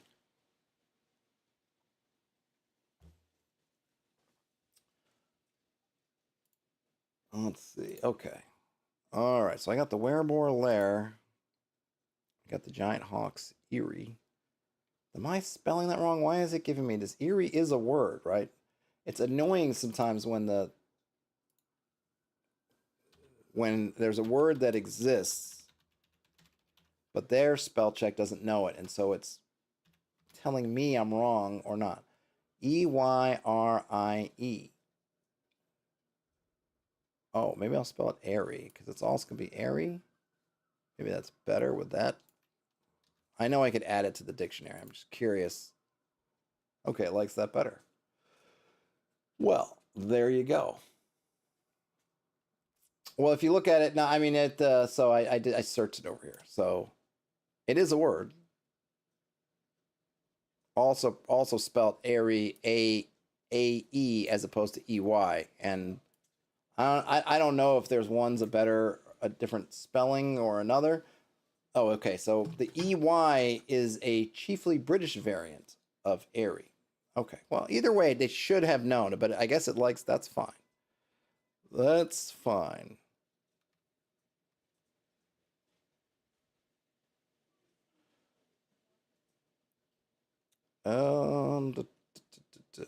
Well, EY, yeah, that's why I went with it. I suppose I could add it to the dictionary. I don't care that much. It just was concerning to me. It was concerning to me that the dictionary didn't know, and I just want to make sure that I'm not, because sometimes it doesn't, and sometimes you don't realize that you're using something, or either you're spelling it wrong or you're resembling a different word. So I always like to check. Hey, Mercurius, thanks so much. Look at that, General Nut. Okay, so what I want to look up, because I'm gonna need to stat some things out. I believe, who was it that had mentioned? I think Fred had mentioned before about were-rats being strong, and I'm not balancing this particularly, but I am curious because I might want to change. So in the fiction here, the were-rats. They're actually, so I was thinking about this, there's more than one. More than one. And they were the chief of the were-rats. The chief of the were-rats, at least, was an apprentice of a wizard who died and got into a wizard's duel with another apprentice. One of them was changed into a were-boar type, and one was changed into a were-rat. But there's more than one. So what I was thinking now is that they must have been a little group, little pods of two different factions, if you will, of apprentices of different levels. The two chiefest, the ones that had the wizard's duel, were basically the head boys. I was going to use. We've been reading through Harry Potter with my daughter, so you get like, I'm head boy. They were the head, kind of the number ones, the two chieftest. Apprentices. So I might actually have two different, maybe a greater and lesser version, but I want to see what these stats are like, just because I'm curious. But where are they? So maybe it's under lycanthrope. And the other question is, anyone want to take a guess? Were-rats and were-boars, lycanthropes, are they in the expert set or are they in the basic set book? I have them both, but I should get some kind of excuse me, index. General Nut says basic. And you are correct. And I know that because I was just flipping through the expert set and they're not there.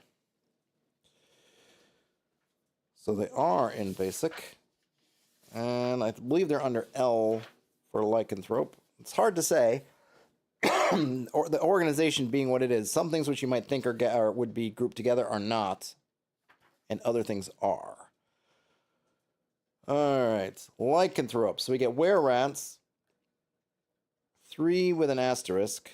Right, the asterisk is because they're kind of tougher. So they put an asterisk next to.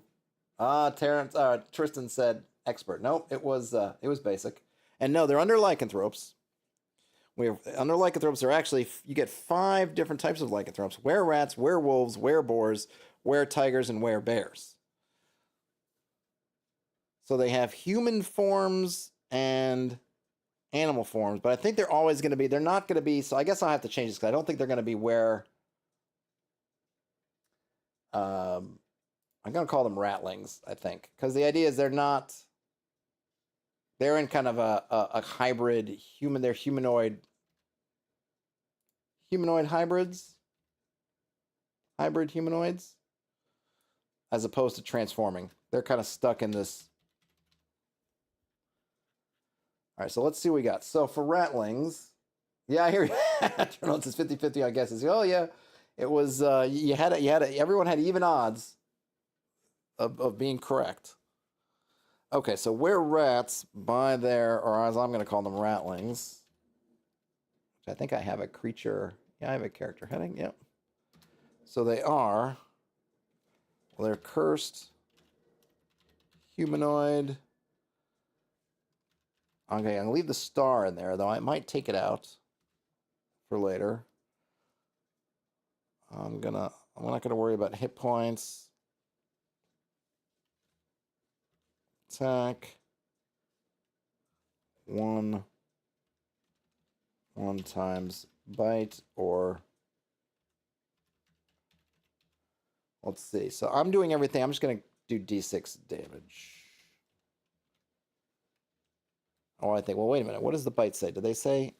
And they're also not going to so it's not, they're not going to be able, I think the other reason to not call them were-rats is because these guys are not going to turn people into were-rats.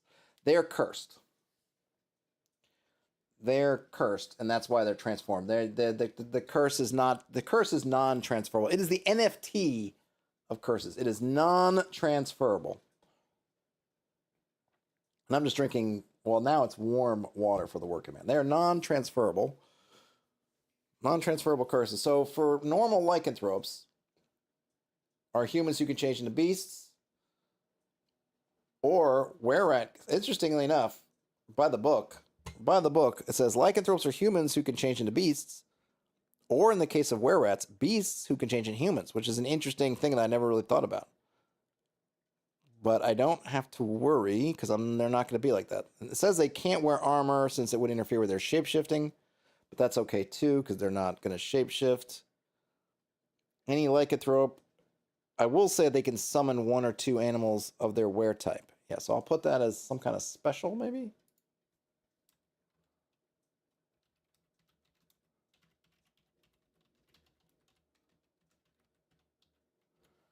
I don't know. We'll see. And what else? So they got an animal form, human form. Yeah, so here's another note on were-rats. Were-rats are different from most lycanthropes. They are intelligent, can speak common in either form, and may use any weapon. A were-rat usually prefers to use a man-sized rat form, but may become a full-sized human. Were-rats are sneaky and often set ambushes, surprising on a roll of 1 to 4 on a d6. They summon giant rats to help them in battle. Only a were-rat's bite causes lycanthropy. Oh. Okay. The bite as opposed to something else. Interesting.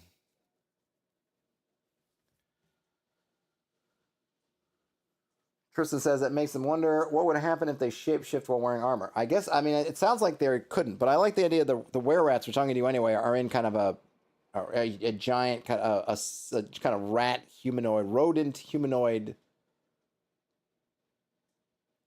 hybrid. They don't have a percent in layer on these. I don't have my I can just probably make up a number. So, okay, so we have ratlings, cursed, humanoid, HD. I don't know if I'll get rid of the star.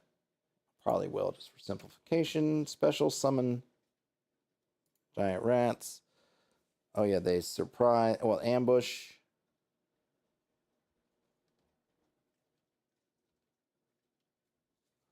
Let's see. Summon giant rats.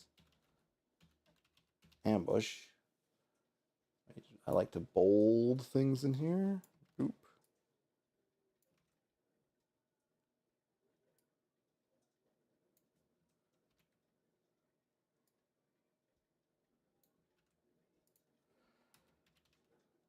Move is 150 feet. They could definitely move. Treasure type C. Yeah, they're definitely chaotic.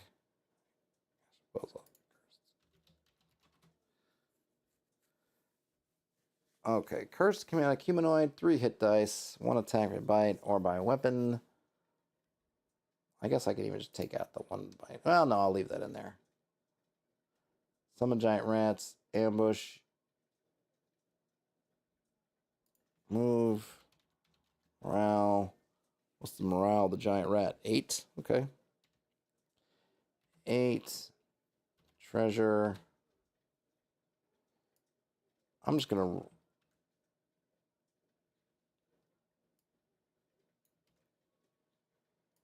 What is treasure type T? Anyone ever want to guess what treasure type T is? 1d6 platinum pieces. That's actually pretty good. But these guys are cursed, so they're going to have... Whoops, they're not... They have no... They're not going to town. They're not trying to spend money or do anything. So unfortunately, they are not... They're not interested in such things as treasures. A pox in you and your treasures. But I will make a note. All right, maybe I should do that. So we've got summon giant rats. So they summon giant rats for help. They don't say how that works.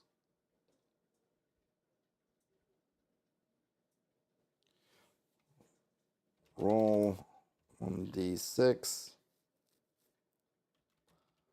on a 5 or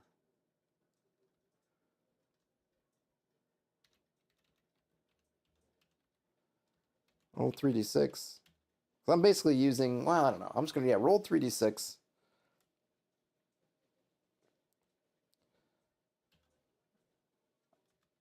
For each 6 rolled, giant rat will arrive on the next turn, the next round.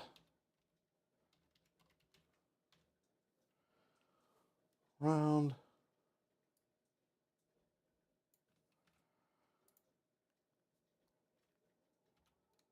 then and then we have ambush. What does it say here? Surprises on a roll of 1 to 4. Wow.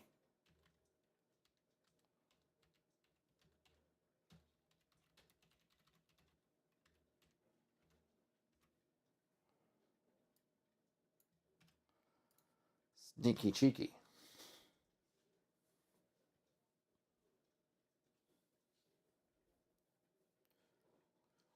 General Nut likes that mechanic. Which mechanic is that? The 3d6 one or the ambush? Because I could take credit for one, I cannot take credit for the other. Well, I can take credit for both, but you know. Let's see. I guess I'll just say 4 in 6. There we go. Oh, the 3d6. Yeah, General Nut. So I have I started it. It started off as a kind of a skill mechanic replacement. You can get it free. I can go look. I can do a little marketing pitch in here. It's free on. I have it. You could be linked. If you look in the show notes, you'll see the links where you could look. It's free on. There's a free version on Itch and a free version on Drive-Thru. And essentially, what it is, it's kind of a D6 dice pool, but you're just looking for sixes. Is the way it works. And basically, you get a number of dice equal to your hit dice. So in this case, I'm just adapting it, basically saying they have 3 hit dice, so they get 3 things, and I'm just looking for sixes. And then, and for this specific one, right, they roll sixes, something they get happens. And there's a bunch of different ways you can use it. But yeah, I'm just kind of leaning on that for this. But I'm putting it in more or less, so you don't, this instance, you don't need to know about the whole system behind it. Just that's what I'm doing. So I'm glad you liked it. It worked out. I used it at Claricon on my game, and it worked out. I thought it worked out really well. So I was really happy about that. And I'm not, for this, I'm trying to make it more or less, this setting book more or less kind of agnostic. But it comes in handy. In this case, I can throw it in there without, I can use it in this kind of ability without having to give a bunch of background on it. So it works. So it works for this.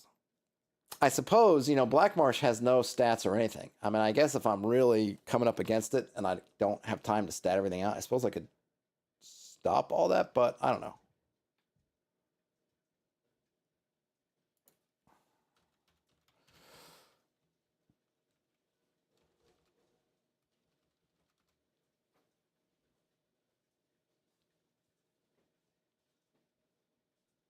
Okay, we gotta get rid of where we're at.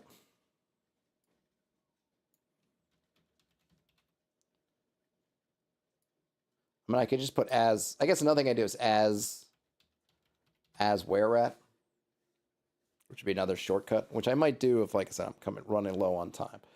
We'll see. So you might see that I remove some of these or save it and then put them later.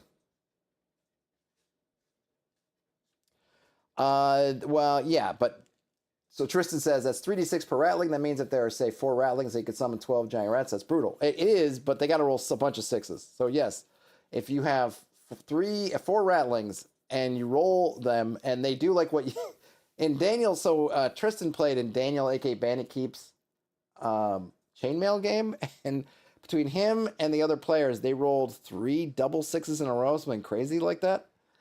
So in this case, for these rattlings, they would have to do what you did in Daniel's game, but even more so since they're rolling 3d6, and if they each roll 3 6s, then yes, they would have that. But the chances of that happening, not so great. Chances are they'll probably end up getting 3 or 4, which I think is, or maybe they'll get 1. Well, let me see. If I go to any dice, we go to any dice. The odds output 3d6.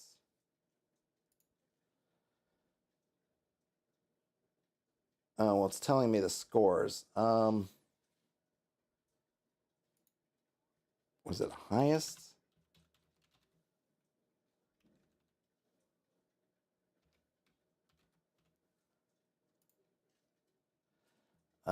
No, that's not right. Oh, shoot.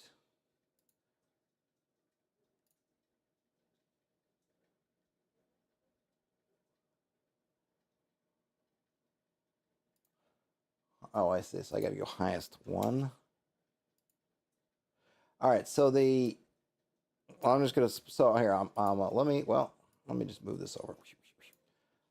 So this is the kind of stuff it doesn't really matter to me over much, but it's always interesting to look at. So any dice is great for doing some of your die theory crafting.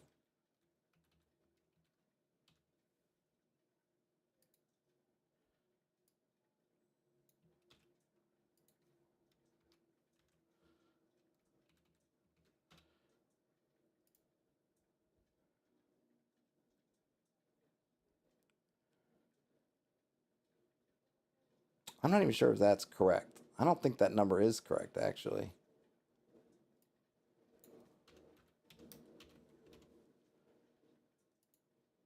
Yeah.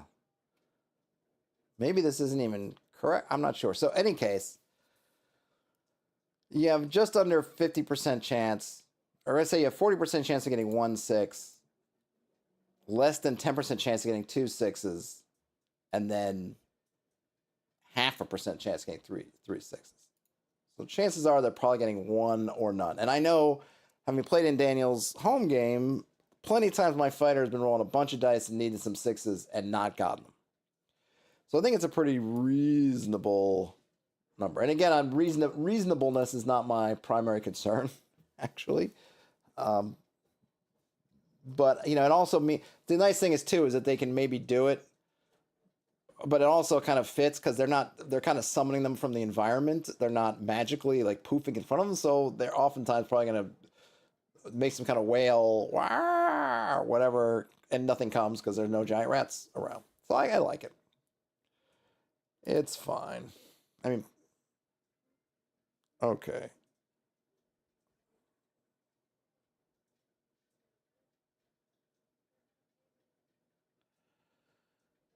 All right, so that's that neutral feature. Okay, so the rattlings.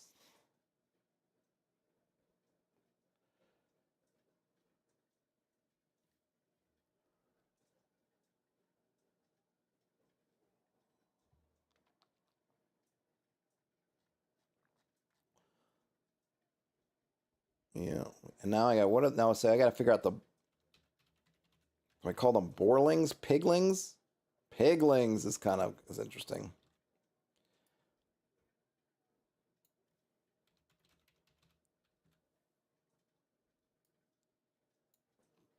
I'm calling them piglings.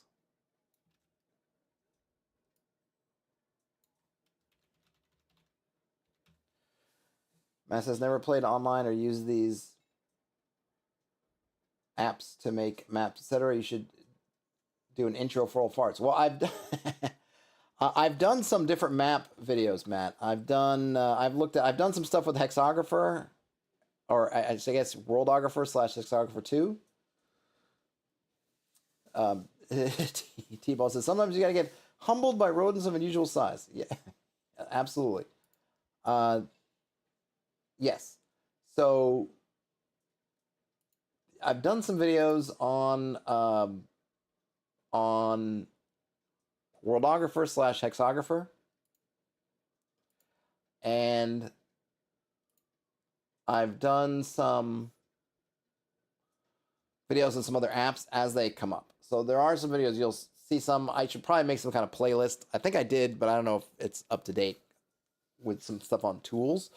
I tend to use Worldographer for my hex maps because it's very deep, and even though it could be a bit, it's the interface is a little bit, it's got some quirks stuff to it, but ultimately I find it very satisfying to use. I think some people also like HexKit, though I don't know if HexKit's still in active development. The creator, I'm not sure what happened to them. I think they've kind of vanished. They've gone dark. Or at least last time I checked, they'd kind of gone dark. So I don't know how that's still going, but it's still totally workable. I mean, I saw somebody who got kind of annoyed that Worldographer was getting a new version. Like, and it's not like he's turning off the old version. You still use Hexographer, or you can still use the original Hexographer. Then you can use Worldographer, and now they're coming up with a new Worldographer with some updates and change stuff up. And all the old versions have been useful. You can use them. And then there's HexKit, and then there's a bunch of online apps and things. I find the browser, I just like to kind of have it on my system. But yes, I will also just do stuff by hand. I mean, the thing is for me is since I stream a lot of stuff, doing it digitally just gives me a way to talk about it. I don't have a good setup. If you've watched my that streamer, I'm reading through that Wargaming magazine. It's that camera. I don't have a lot of room there if I was going to be drawing there, and that camera is just not very good. It just leaves a lot to be desired. So I like the digital tools because I do the streaming. I don't love it so much when I'm just by myself. Since I try to just kind of stream working on stuff, and that I guess I find that for me, the streaming helps me get things done, keeps me kind of on task. And then because of that favors digital tools because they're easy to share. I can drag things into my, you know, the views so people can see them, and I can kind of do work that way, right? I think if it's just pure kind of creation, yeah, I still favor doing things manually, and I think it also works better with. I just think our brains, maybe with the newer generations, they're going to be rewired, but I just think our brains have been wired where you just the act of writing things, I think, helps go. So I think for ultimate creativity, I still think manually and by hand, but for various practical reasons, the digital tools work. But I don't use that many. And Worldographer does the trick for that kind of mapping. And I've tried stuff like Wonderdraft, and they're okay. I've tried them. I don't know, just didn't stick. I kind of bounce off of them. Dungeons, I usually will generate something randomly and then monkey around with it till I get what I like. If I don't have a good, strong idea, sometimes I just have, you have an idea and so you don't need anything. And then other times you have an idea or, you don't have a strong idea and then you might need things. Okay. Do I need to... Well, I guess I made the ratlings, so I feel like I need to make the piglings.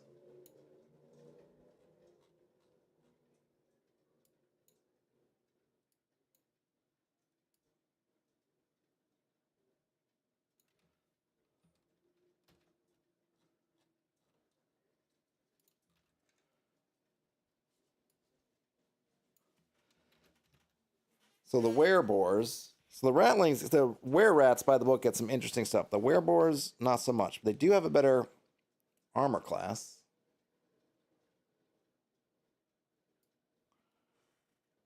And they've got more... No, wait a minute. Yeah, they have more hit dice. They're 4+1.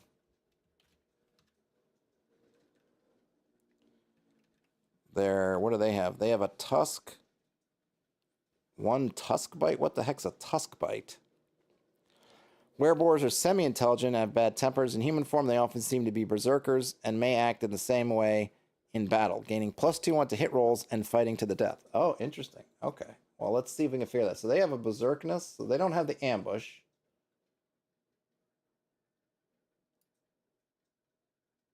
But they've got berserker. And let's see. Well, I can get rid of summon giant rat. Or they can summon... boars? Do they summon boars? They do summon normal boars. Alright, well, I guess I'll put this back then. Did I spell berserker wrong? No, I didn't. See, it's just telling me. See? Berserker. No, it is a word. Berserker. Oh, I'm going to add this one. There you go. I'll call it Summon Wild Pig. Berserker. Alright, then we have Summon Wild Pig, which I'll have to... Oh, it can work the same way.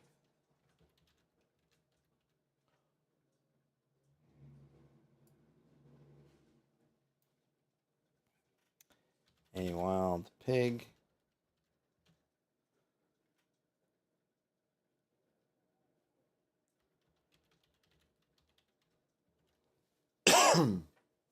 Okay.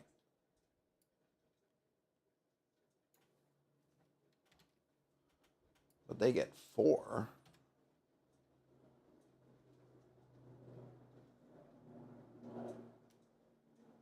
Ambush, surprises. Oh, no, they've got berserker.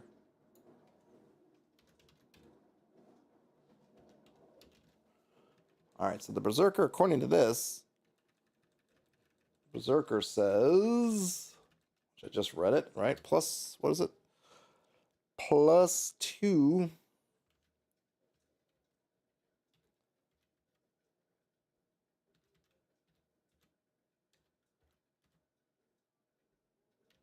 And I'm going to give them a little bit.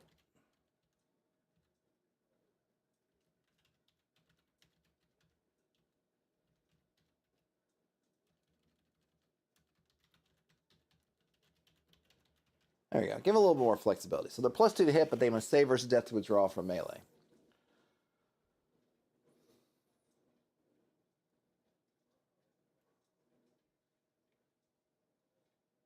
Maybe I should. I wonder, do we need something? Do we need. I'll put in melee.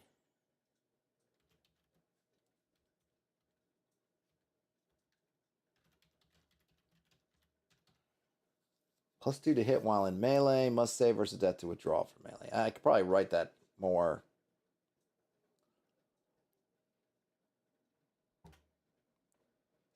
Maybe I just say like this. In melee, +2 to hit. But must save versus death to withdraw or retreat. So the piglings are a bit stronger, but that ambush is could be really good. They've got the tusk bite, which is I don't even know what that is. They don't use weapons.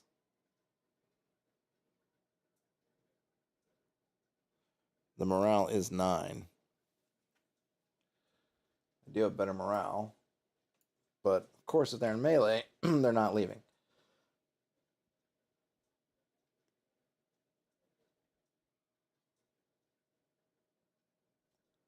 One tusk bite. It's called gore.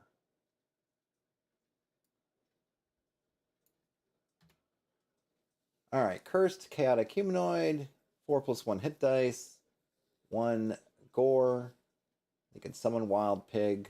Summon wild pigs, I guess plural, pigs.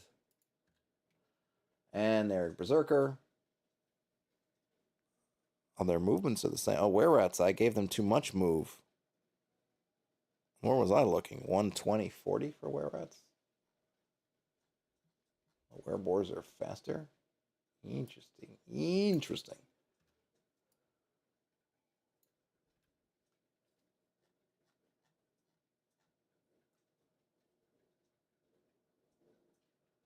All right. Hey, Matt. Well, have fun with your daughter. Enjoy bonfire weekend. Nice.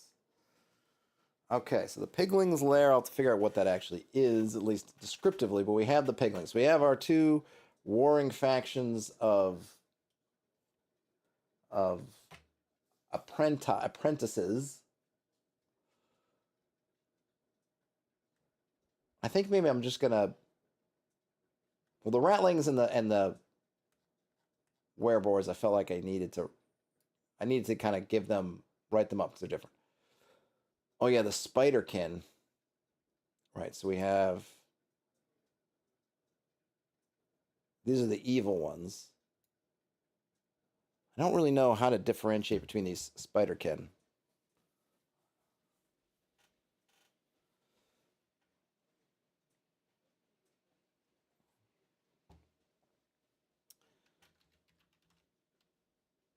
Maybe they have red and blue spots. What could differentiate between some spiders? What's a good differentiation?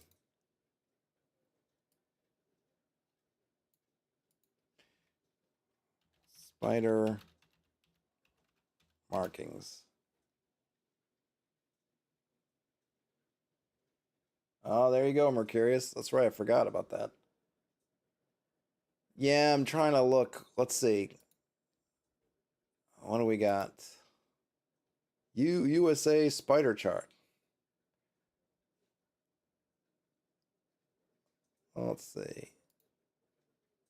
Oztec pest management.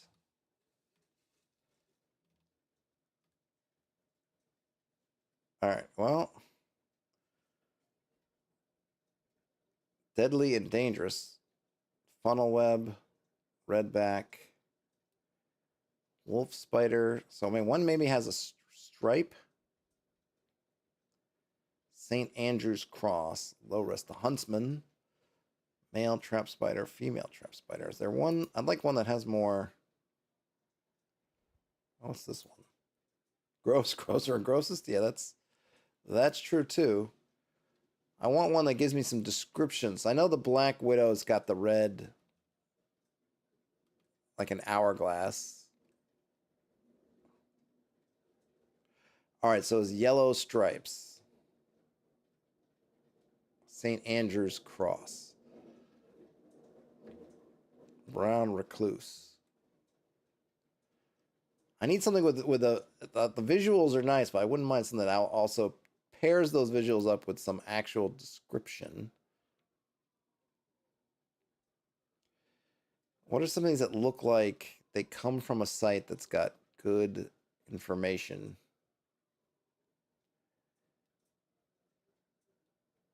Spideridentifications.com. Okay, the brown recluse. All right, there's not very many. Oh, that's it. They're just kind of excuses to show the picture. Redbacks or small metallic. Well, these are all giants. Ooh.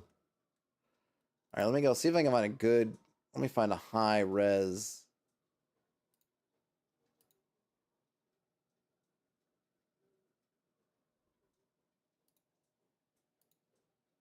Oh, come on.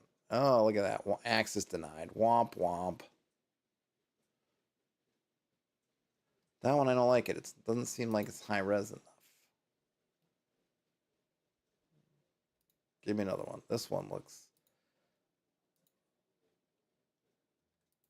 okay.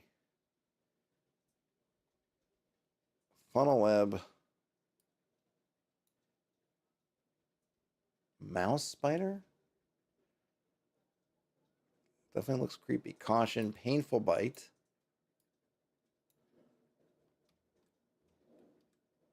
I can't really tell what these are. The patterns. This is why I wouldn't mind the visual. What are the patterns?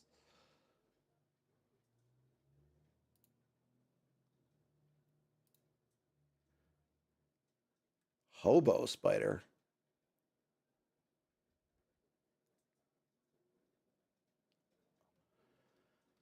Man. Redbacks are smart but deadly. Yeah, but these are all, yeah. Oh, yeah, I saw that already. Yeah, these are, I need bigs. I'm going big, I'm going home. So I don't care about the size part. I just want some good markers that aren't like, you know, I don't want white and black. I want something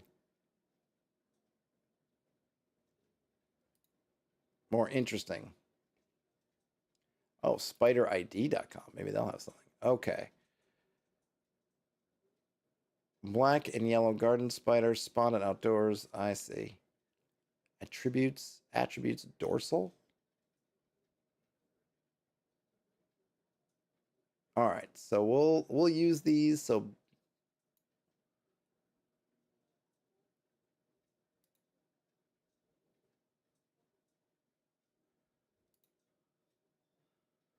hold on a minute. Where am I going here? Do I want those to be the good guys? I kind of like those the good guys. I think I'm gonna make those the good ones. I'm gonna make those the good ones. So I need to move that out of the way so I can write in. I'm sorry, I gotta get that off camera. Oh yeah, they're here.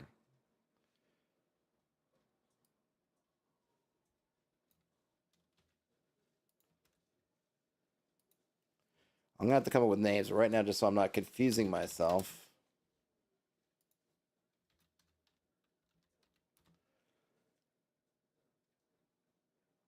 Oh yeah, I'm gonna need to. Where am I? What page am I on? I'm on page. Oh, okay, so I need to insert a page. Am I on page 15? No, I'm on page 8.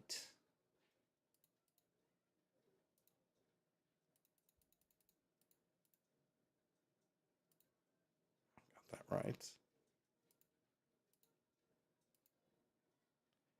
Oops.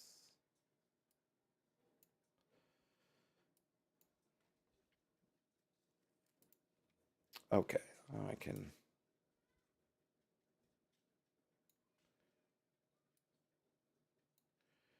All right, so these are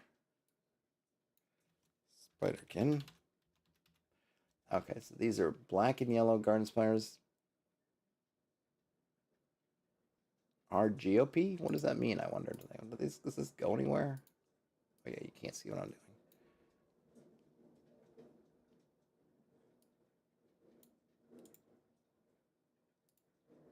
Does it mean something?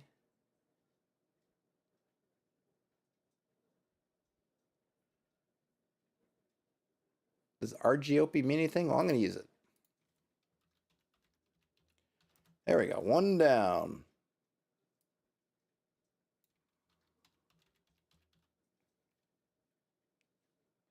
No, these are giant magical insect. Okay, so what spiders have we got? All right, here's another guess for you. Is well, not really. Actually, no. I was gonna say be under insect, but it's not actually an insect, right? It's an arachnid. That's my first mistake.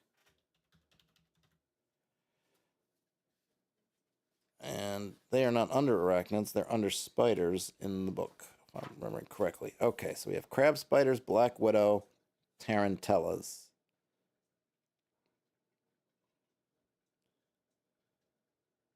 I'm gonna use tarantellas have a lot of hit dice.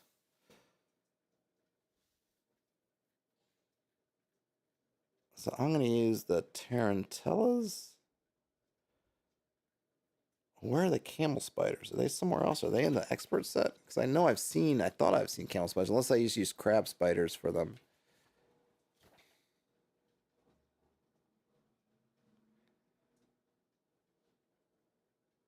No. I used some other kind of spider where they grabbed people. Did I just make that up myself? I might have. Not saying I didn't.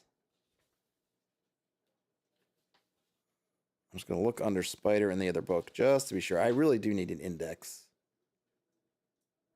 Okay, so there's not under S for spider. No, not under C. We have camel, but not camel spider.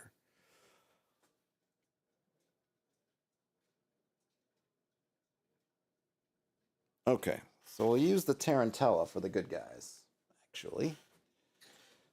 So they're actually pretty, so they got 4 asterisk. They don't have any webs. They have 1 bite.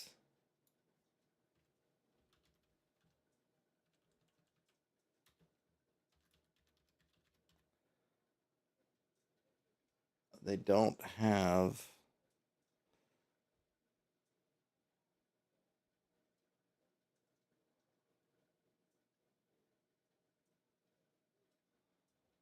So I'll read the tarantella because I'm reading it and I'm pausing for the silence. So, okay. Tarantellas. A tarantella is a huge, hairy, magical spider which looks like a 7-foot long tarantula. Its bite does not kill. Oh, you know what? Then it's not furry. So I might need to hold on a minute. Let me go back. So I don't have to use it. I'm gonna have them be the anyway. Well, different look, but it looks like a tarantula. They by the book to look like a tarantula. Its bite does not kill. Instead, it causes the victim, if a saving throw versus poison is failed, to have painful spasms which resemble a frantic dance. This dance has a magical effect on onlookers, and they may be affected. Anyone watching must save versus spells or start to dance in the same way. Dancing victims have a penalty of -4 on their to hit rolls, and attackers gain +4 to hit the victim. The effects of the bite last 2 to 12 turns. However, dancers will drop from exhaustion in 5 turns, and they will then be helpless against attacks. Those caught while watching will dance as long as the original victim. And then we have a note about in the expert rules, there are magical means to cure the poison, and a dispel magic will stop the dance. So pretty cool. Marcus says, you want to see something terrible with spiders? Look at a video where a parasitic worm emerges from inside a dead spider. Imagine killing a party. A party kills a giant spider, but the fight isn't over. Ugh. I saw that. I saw something similar, Mercurius, but it was a live praying mantis, and someone took the praying mantis alive with the tweezers and dipped its bottom half in a cup of water, and then these worms came out. It was gross because the worms were longer than the praying mantis, and there was, I don't know, 4, 5 of these worms. It was, and then he let the praying mantis go. The praying mantis survived the thing. I don't know how uncomfortable it was to have those worms inside, but I don't know how big the praying mantis was, but then the worms coming out were longer than it. It was, I don't know why water. It's interesting how water lured them out. I don't know if it's just that they love water or that they don't like water, but yeah, it just kept coming and coming out. And I was like, jeez. So yeah, Brian says yuck. Yep, absolutely yuck. Just moving to some colder water. I hear you. I've got some post Halloween candy also that I haven't yet eaten.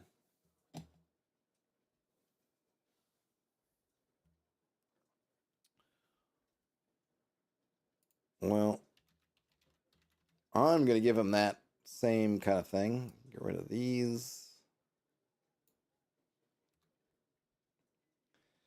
How fast do the tarantellas move? 120, 40. Oh, wow, they're slower than the boars. That's interesting. Morale is 8.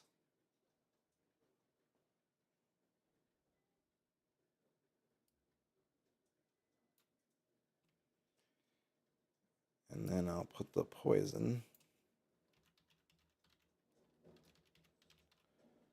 Put that here. Get rid of. Actually, if I just delete that, then that other thing will shoot up. That's it. All right. Giant magical arachnid, 4 hit dice, attack 1 bite, 1d6 plus magical poison. Magical poison.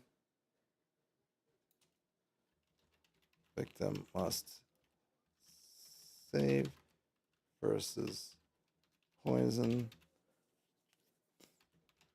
or dance spasmodically.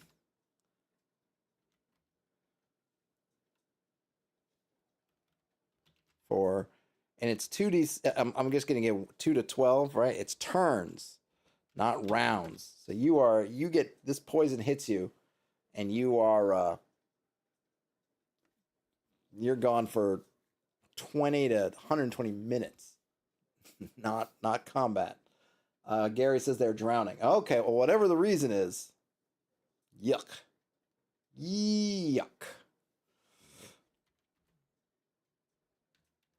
Witnesses to the dance must also save or begin dancing as well. The nematodes lay their eggs in water? Oh, interesting. Let's see.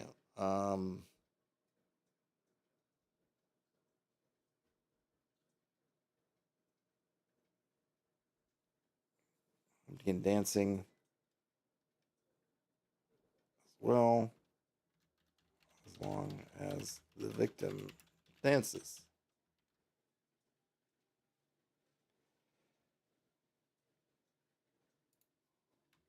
So you can do stuff, I guess, while you're doing it.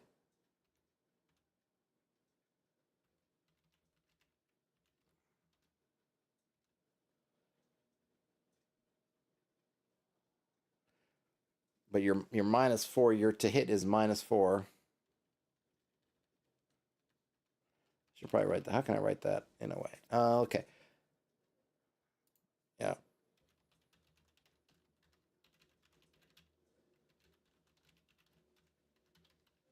Exhaustion in 5 turns while dancing.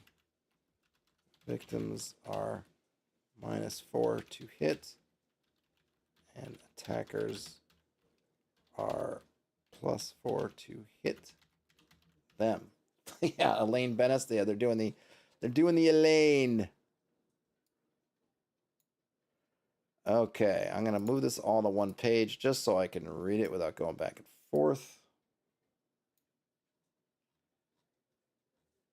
Okay, so we've got giant magical arachnid. They have 4 hit dice. They get attack, 1 bite, 26 plus magical poison.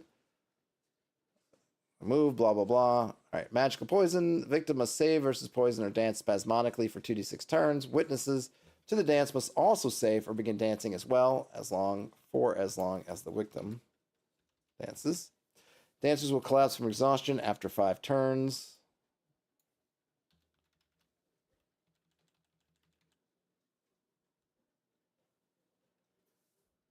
While dancing, victims are -4 to hit, and attackers are +4 to hit them. So you're not totally, hey, Paint Minis Live, you're not totally out of it. But combat-wise, I'd say you can only move,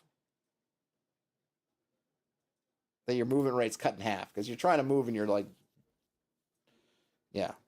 I would say, I'm going to add that to it.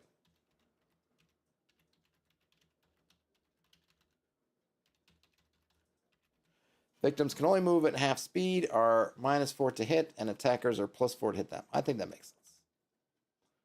Can't imagine trying to run away while you're spasming like that. Oh yeah, now I need to go back and get that visual. Where was that? So they are, where's that closer? I mean, the pattern's kind of pretty, right?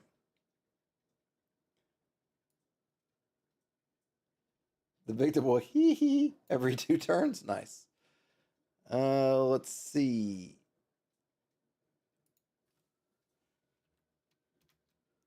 We've got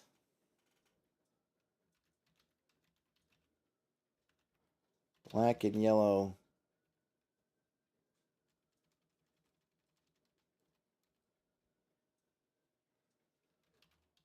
Three to 4. Actually, they're like 7 feet. Wow. Yeah. 7 foot long spider.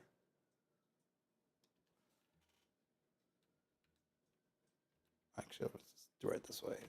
Spider, 7 feet long, with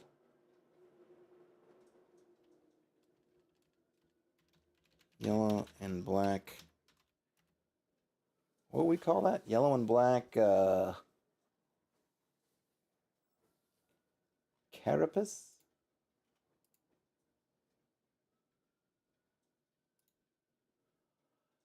What does Wikipedia say about it?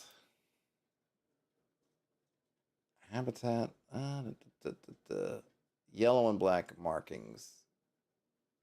And a mostly white cephalothorax. What is the cephalothorax? Oh, I can actually hover over it. Oh, the head and thorax fused together. Okay. Yeah. I don't need to get that much detail. Oh wait, I do want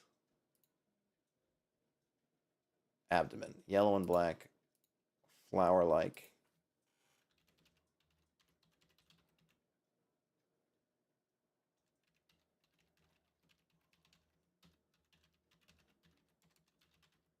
And a white head and thorax.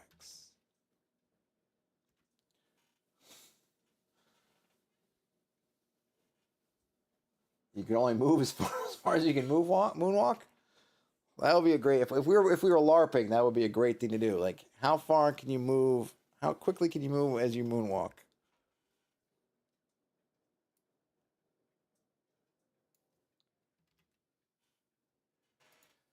Seven feet long, yellow and black flower-like pattern on the abdomen, and a white head and thorax. Paint Minis Live is enjoying the MJ references. Nice. And that is the Argyapi spiderkin. I should put intelligence. Oh, giant.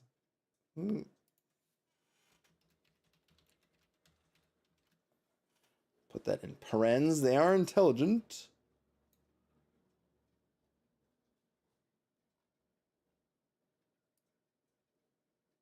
Okay, we need the other spiders, though. which are here.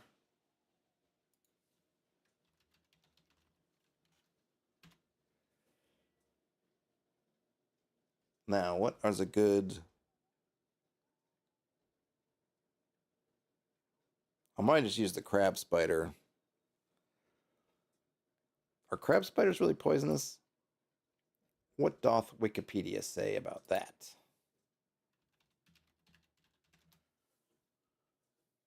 Thomisidae. Okay. Members of this family of spiders do not spin webs and are ambush predators. Two front legs are usually longer and more robust. The back two legs are smaller. That's fine. Are they poisonous?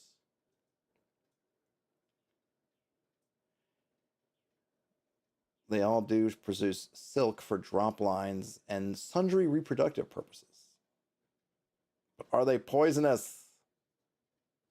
It doth not seem to say. It doesn't suggest that they are, actually. Where's the spider? That's cool. So yellow body.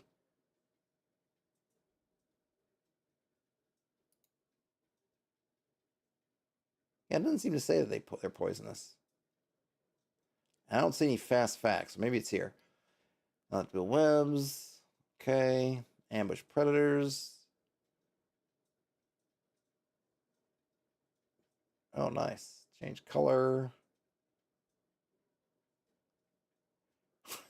They are startlingly good mimics of bird droppings. Well, isn't that something? Flattened bodies.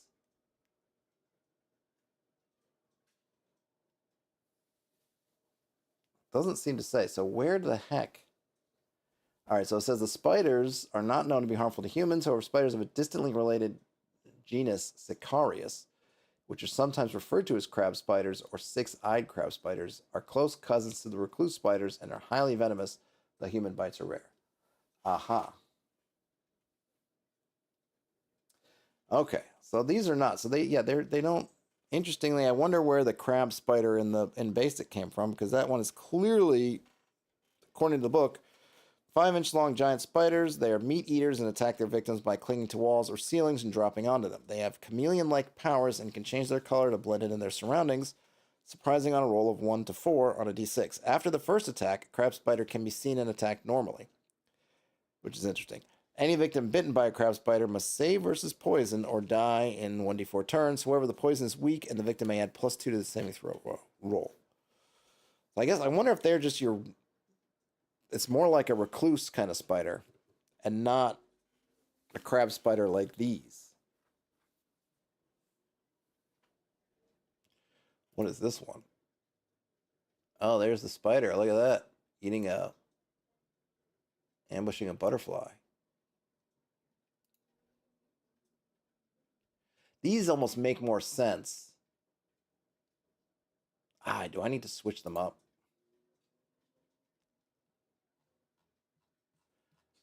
Man, I might need to switch these up because these look more like...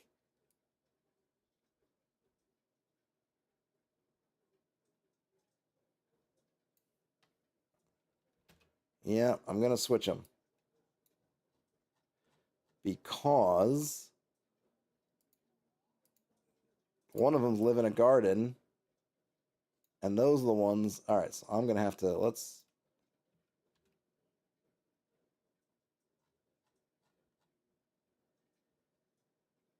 Oh, no. Sorry.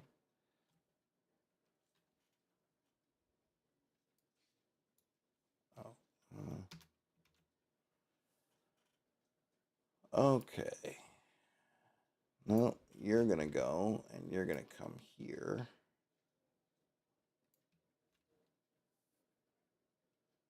Now we got to rename.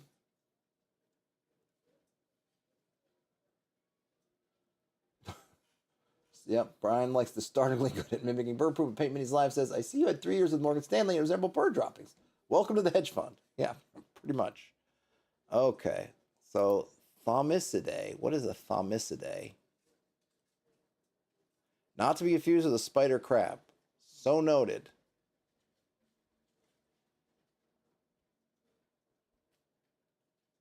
Was that, how did they get the name? I'm always curious where the names come from because that could give me, was it someone named Thomas or Thomas?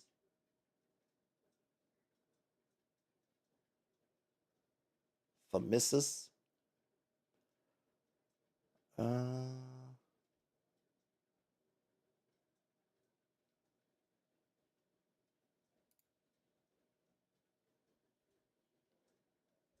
Whoa, this one's caught a bumblebee? Oh man. Ouch. Misumena? What does that mean? I'd like to know what things mean. It's probably someone who.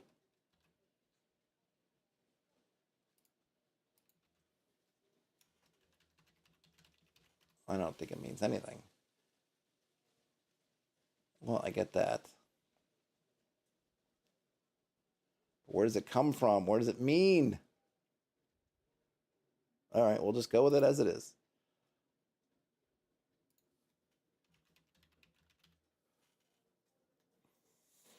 We'll go with it.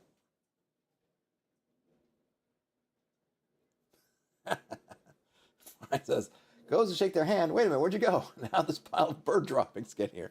Yeah, and it's funny because they're giant too. So you got to look around and there's some massive pile of bird droppings.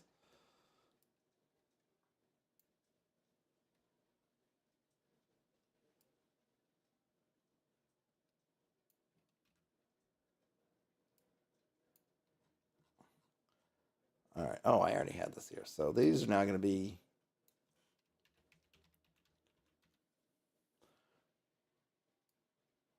They're short. I'm going to make them smaller. Now, what do these guys look like? So they can change. Do we. What the heck is a holarctic distribution? Oh, I see. Okay.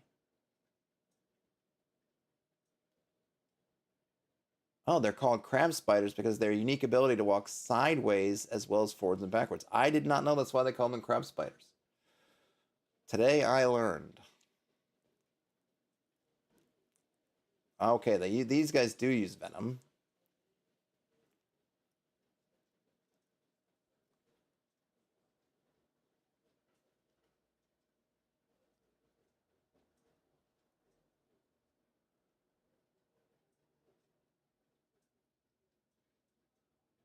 Now it said that they could mimic, change colors.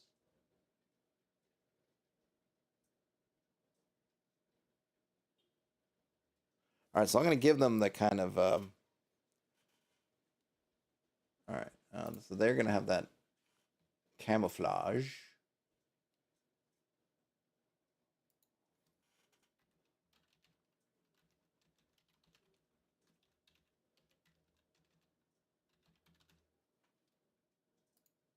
I know it's camouflage, isn't it? Yep, I knew it.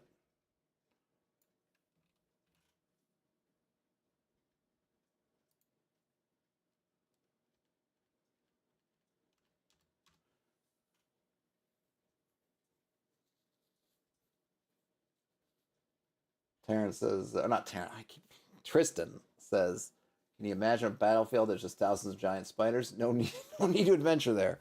Yeah, that's yeah. I'd be leaving post haste.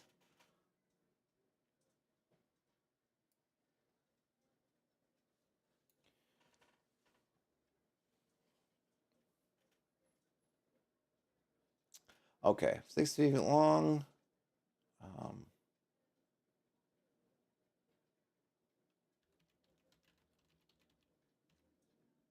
Solid colored body and head.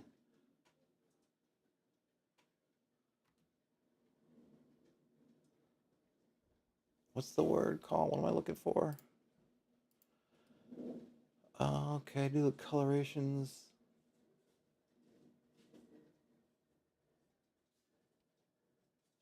Where did I hold on? Where did I see?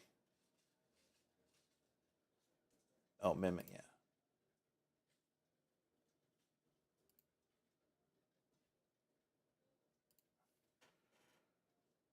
Okay, solid color, body and head.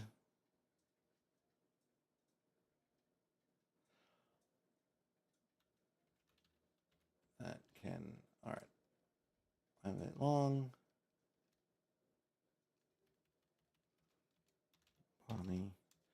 Body and head, solid color, that they may change to mimic their surroundings.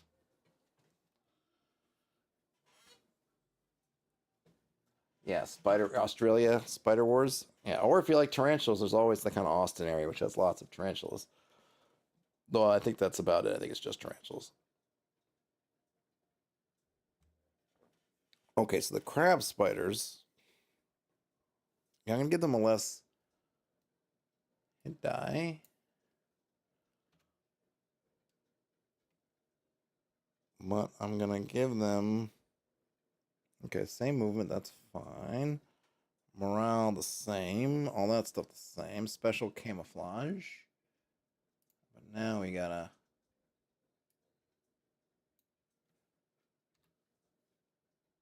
So I think we read, if I'm recalling, it said that these. What did they say? They say immobilized. So they're just paralyzed.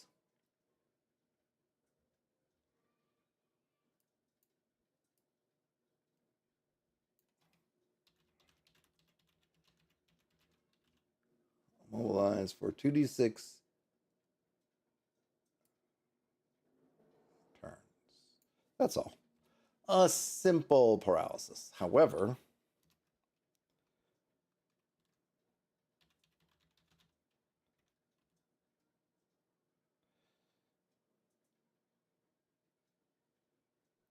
they can ambush from the camouflage.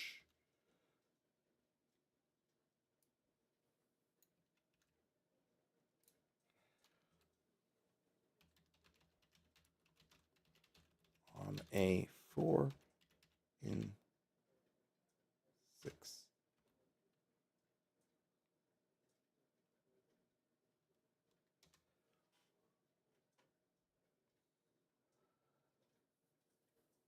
Okay. Nightmare fuel.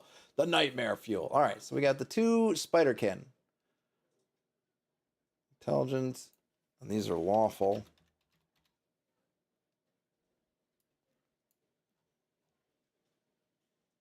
These are chaotic. And they are at war.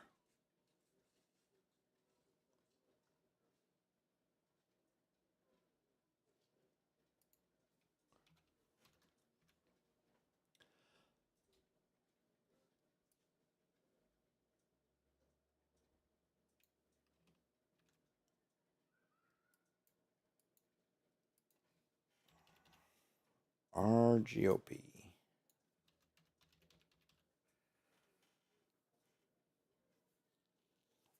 I think I might have to simplify some of the stuff, and then I'll just to save myself some.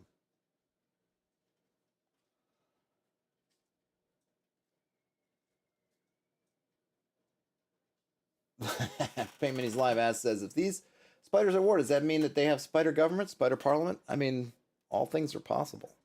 All things are possible, but no, it's just simpler. But they can't stand each other. They can't stand a board of directors. Terrence, I keep saying Terrence. Sorry, Terrence. Tristan says it's more of a board of directors. Yeah, that makes sense. I was gonna give them some kind of. There's some other Fae hanging out with the good guys. What would some kind of maybe a dryad?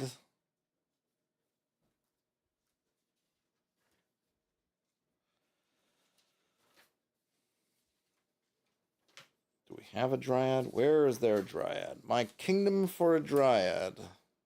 Dragon type, doppelganger, dragon, driver ant, dwarf. All right, it's not there. Do we have it in experts? Cyclops. a dryad. We do. So they're led by a dryad. But maybe more of a flower spirit instead of a tree spirit. Do dryads have to be trees? Should I come up with a new word or should I use dryad?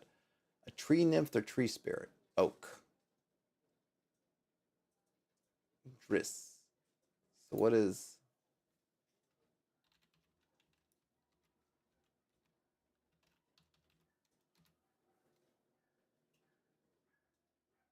Okay, word hippo, are you going to have me? Oh, can I get the transliteration? Because that doesn't help me.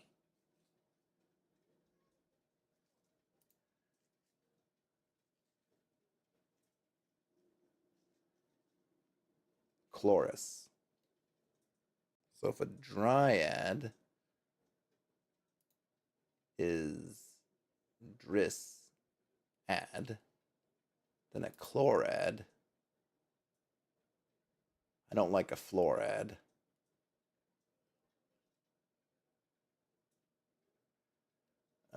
Iris. Dianthus. All right, I'll go with the chlorad.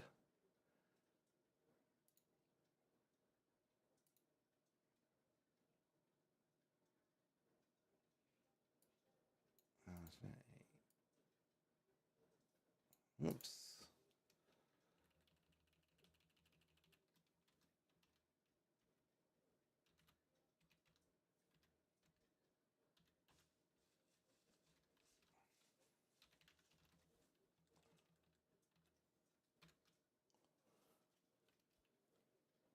Tristan says spiders hang out in trees looking like bird poop is no basis for a system of government. Nice. That's very true.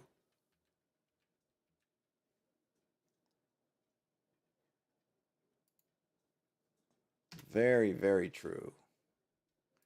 I'll have to name this person, but let's just get their stats going.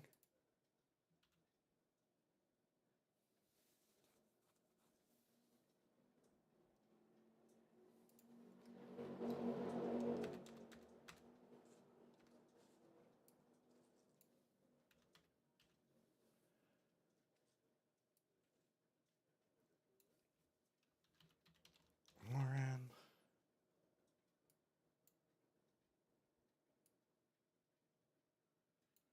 I'll just put flower spirits.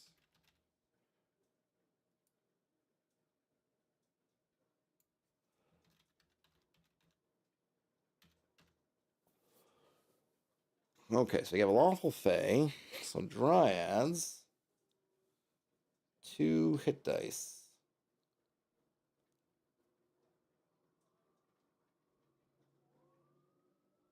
All right, so I'll read the dryad, so I'm reading it, so I might as well not read it in my head. A dryad is a beautiful female tree spirit who lives in a woodland setting or a dense forest. Each individual dryad always lives in a specific tree and will die in one turn if taken. Okay, I don't care about that.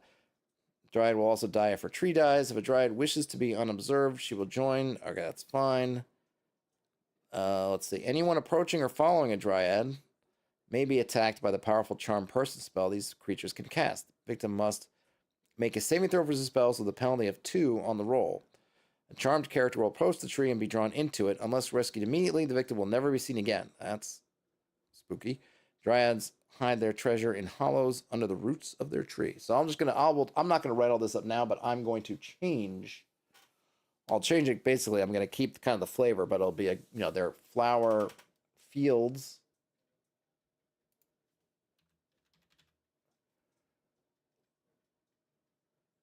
So they're actually, interestingly, they're only 2 hit dice. But they do have that charm person. And they save as a fighter 4, which is interesting. I'm just going to make them 4.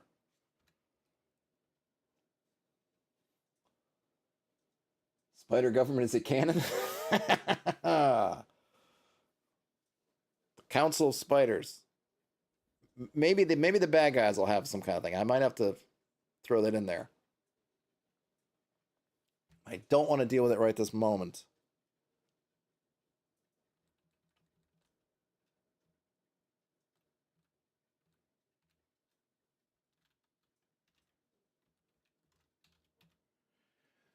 It's funny, their attack is Charm Person. Should I give them Charm Monster too? I know that's kind of a tough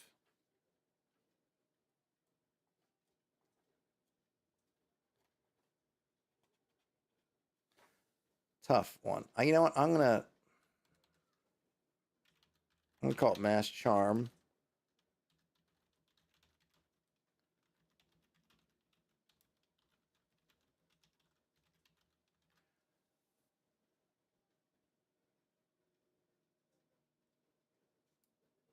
And I guess I'll have to. That's what I'm gonna give them. So they're. This might be too much.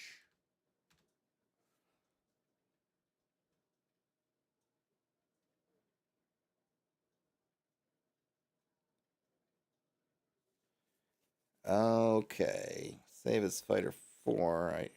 Morale. Yeah, the morale's. Yeah, that's a good one. The morale is low.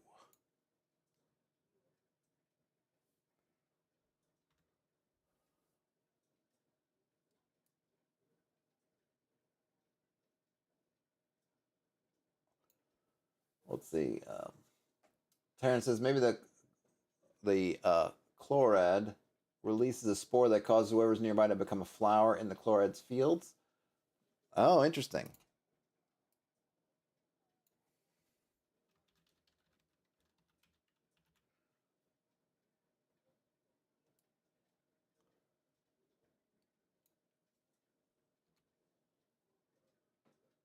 All right, so the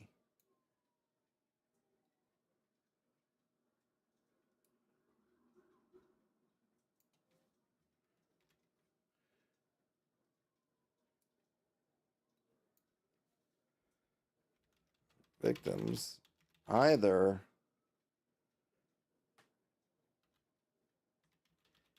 humanoid or monster,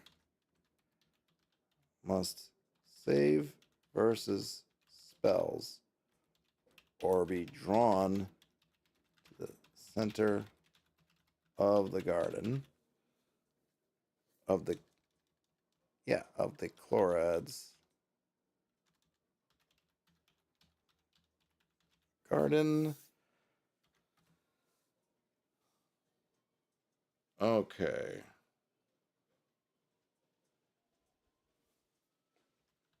If they reach that center,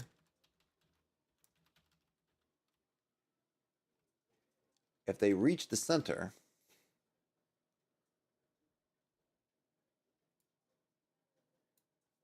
all right, hold on. Into the chloride's garden. If they reach the center, they are transformed into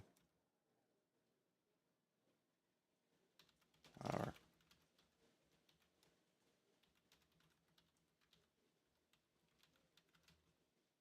part. I don't want to keep using garden.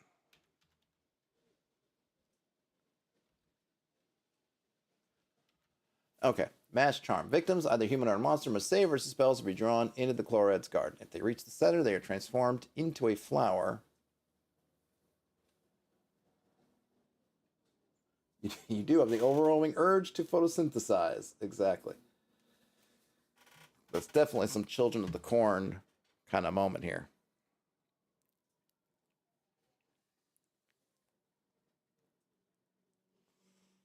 But she's actually, she's lawful. But she can't do any damage. That's all she can do. And I'm using the turning. So, in case it's not clear, the idea with the turning is on the one hand, it's strong because she can affect a bunch of people, but on the other hand, it's going to depend on their hit dice. Right? And then she has to make that roll.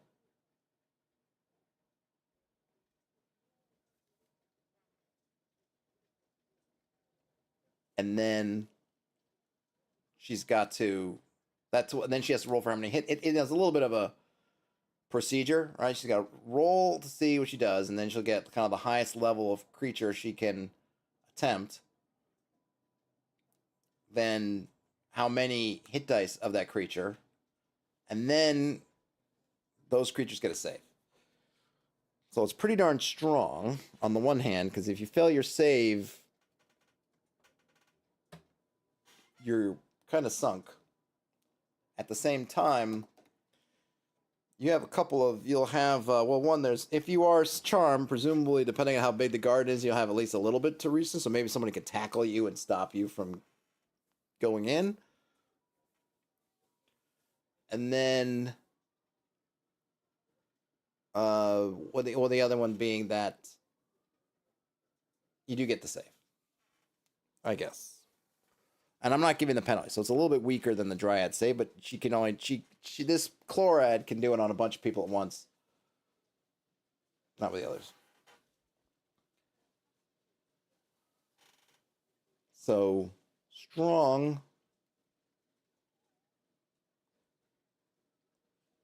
But she's lawful, so she's probably not going to be doing to you. But since these Spiderkin are at war with the other ones, that's kind of where that... She's mostly using it on the other Spiderkin who are fighting. Okay. Alright, so the Chlorad. A Chlorad, and I need a name. What's a good name? What's a good name? What isn't a name? What is a good name?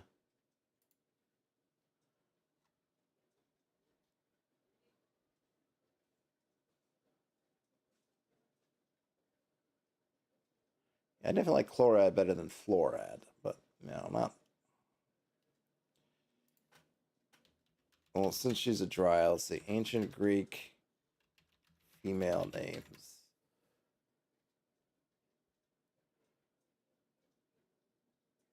I guess I'll look at the baby names.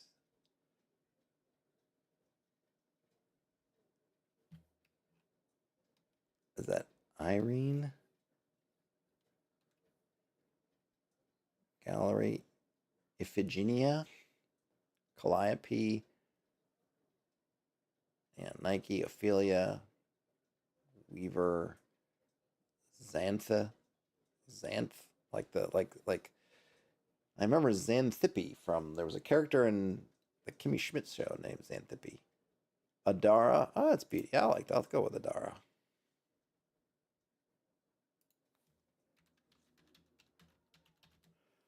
There we go. Adara the Chlorad.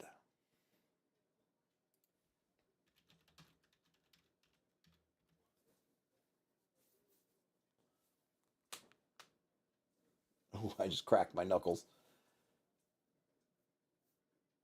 Paymates Live says, you are root bound with your neighbor. Save versus con to see which one of you plant chokes the other out.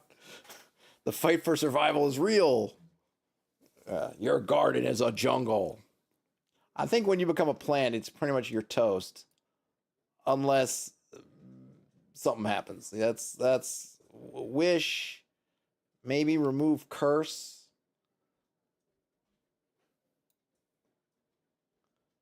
I think those things are going to probably do it.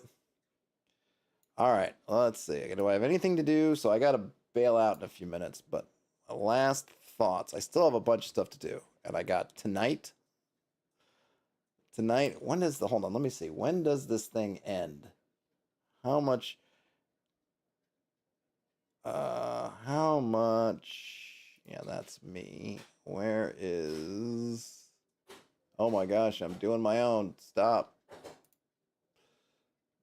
Let's see. Itch.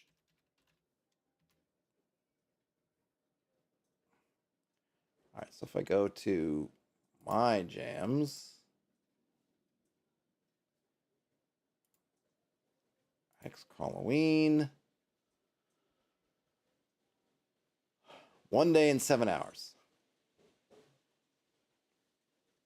All right. But I see, the thing is, this part of it is not going to be useful to me. Because I got too much stuff going on tomorrow.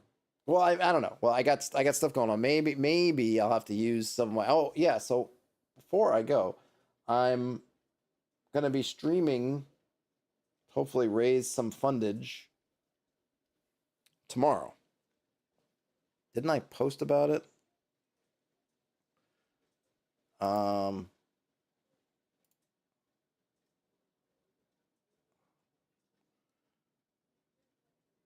yeah, Extra Life. So I'm going to be on most of the day. I'm going to have to bounce out. Tristan says, "How married am I to the idea of sleep?" Yeah, maybe not. I got to bounce out to go to my mother-in-law's a lunch for my mother-in-law's birthday. So it's possible I'm just gonna have to, by necessity, do some work on this tomorrow during the Extra Life stream. We will see. It seemed like people like the idea of playing a solo game. I gotta check YouTube also where I posted stuff. So we'll see what people are. So yeah, solo was winning, but so I'm gonna try to get as much done as I can so that I can do more soloing tomorrow. We shall see. We shall see how that goes. If not, I might need to co-opt. Might need to co-op some time to do this. Though I might also just have to, because some stuff I'm giving kind of more detail on, and I'm like the scout camp I can get rid of because that's kind of part of a plot. I mean the spider folk could also be kind of a plot, and so I can just kind of not put them there.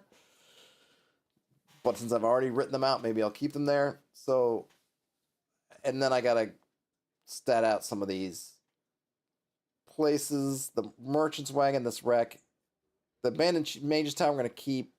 So that's not there because that'll happen during one of the plots. So we'll see. We'll see. I gotta figure something out.